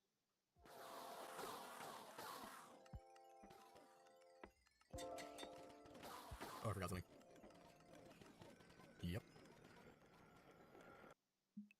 Back in Minecraft Release 1.0, a brand new mechanic was added to the game, this being enchanting. However, it was very different from the enchanting system that we know nowadays, and that's because it was much worse. In the current versions of Minecraft, you can get XP from doing almost anything, get the max enchantment levels at level 30, and use lapis to then add enchantments to items, costing as much as the level you choose. So the first spot costs 1 level and 1 lapis, the second costs 2 of both, and the third costs 3 of both. In 1.0, the only way to get XP was by killing mobs. Max enchantments were at level 50, and when you enchant something, it costs all your levels. This, as you can imagine, is a major problem, and not just in comparison to the current system. Okay, cool, I grinded for multiple hours without dying just to spend 30 levels to get efficiency 3, but now my pickaxe is almost broken. Yes, I should make an anvil and... Yeah, the problem with this system is, unless you get the luck equivalent of rolling 777s and get them breaking, this new tool that you just spent hours on getting the enchantments for will last just as long as a regular unenchanted one. So, you need to repair it. And oh boy, I hope you like the repairing system in this version. Anvils don't exist in 1.0, so the only way to repair a tool is to combine it with the same tool in a crafting table. But this also removes the enchantments of both items. Wow, this sucks. This repairing system is too situational to actually be useful. Anyways, let's fast forward to release 1.3. Or really 1.3.1, because Mojang's version naming scheme was just as terrible as the enchanting system at this time. But with this version, the enchanting system would no longer be as terrible since things were changed to be more like how they are now. Max enchantments are now level 30, you're more likely to get multiple enchantments whenever you enchant something, and breaking mob spawners, mining specific ores, and smelting now will give XP. Except enchanting still makes you poor. Yeah, Mojang, this is great and all, but this doesn't solve the repairing problem. Well, Mojang, listen. And now in version 1.4.2, also known as the pretty scary update, we got the Anvil. And a new boss, but who cares? With the Anvil, you can now repair and rename items while keeping their enchantments. Let's go. And then in 1.4.6, we got enchanted books, and now we can manually add specific enchantments to our items and... This is terrible. Don't get me wrong, the things that the Anvil can do are awesome, but the way that the game calculates and deals with the XP price when using an Anvil has been incredibly flawed for the over 10 years this item has been in the game. Looking at the Minecraft wiki, there's been some great changes done to this item, but all the changes have barely tackled the core issue with the Anvil and how it causes it to be worse. The big issue I'm talking about is the level cap in survival mode, which is the dumbest thing this block can have, and I'm sure most of you have run into this issue when playing survival. You're adding enchantments to an item, preparing it, or combining it with another tool, and then you get the message that the total price is too expensive. The game does this because in survival, if the XP price for doing something in an Anvil is above 39 levels, it just won't let you. So wait, how did we even get to 39 levels?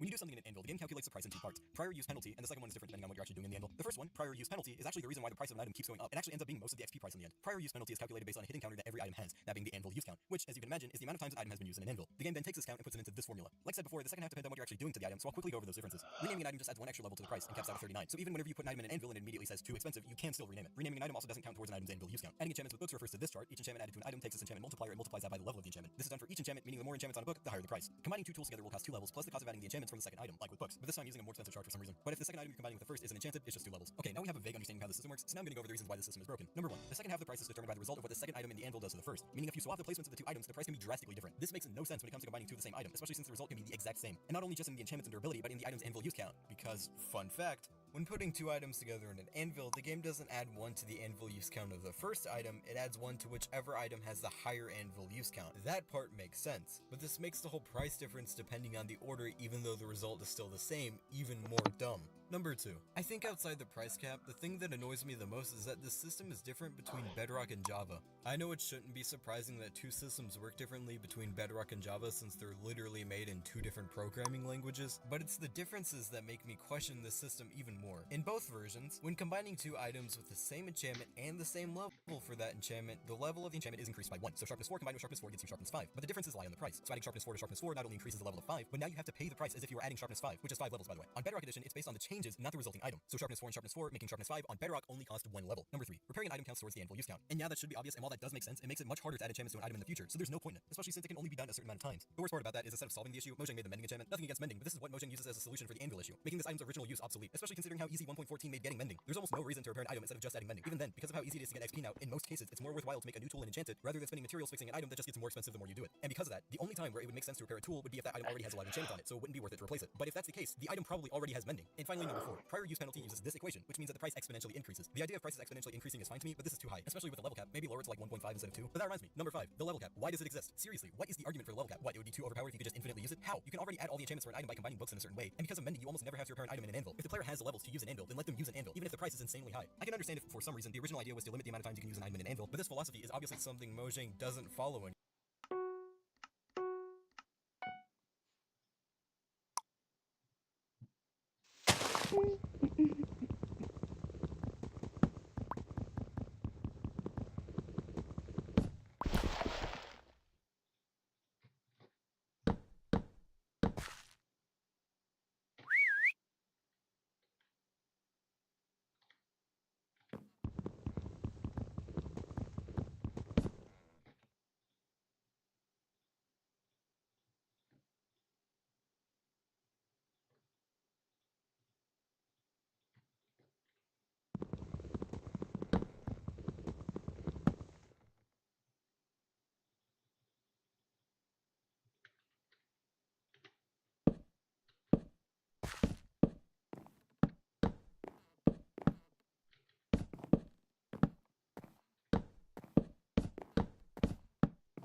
Greetings, my fellow brothers in business. I stumbled upon the thought it would be nice of you to Whoa! Okay, this is not going well. Channing Tatum. Sequels aren't a common occurrence. Oh my god, wait, actually, I think I might be the first to get to the end. I really hope no one else goes to the stronghold. That'd be it. Okay, hang on a second. It won't let me sweep them. Okay, there we go. Oh my god, this is fine. It's fine. I'll just get the higher ground, and then I'll... Please get off of me. Please get... Stop spawning! Bro, they're blocking me in like a fish. They're blocking me sweep it. There we go. They just keep coming? I can't even get out. I'm literally stuck in here. Get off of me! Yes, they got rid of the blocks. Okay, they can't reach me here. Fine, I'm just gonna... Oh my god. Okay, this is... I'm dead. I'm dead. I'm dead. I'm dead. I'm dead. I should have just done my homework and been perceptive today. Somebody help me, please! It's chasing after me. There's an entire ocean of them!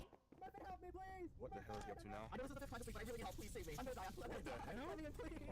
What did you do this time, Viv? This is the 5th time this week. You're not gonna believe this. Like, the entire stronghold turned into silverfish right in front of me. Viv, that's not how that works. I'm not supposed to be done with silverfish down Okay, there. but it's fine. We can just flood it from here. Watch. This keeps on happening, bro. Why am I the one to do it? This isn't even my fault. Like, how was I supposed to know this was gonna happen? I'm done with this, Viv. I've really been thinking about moving out. Wait, what was that? Block it off. Block it off.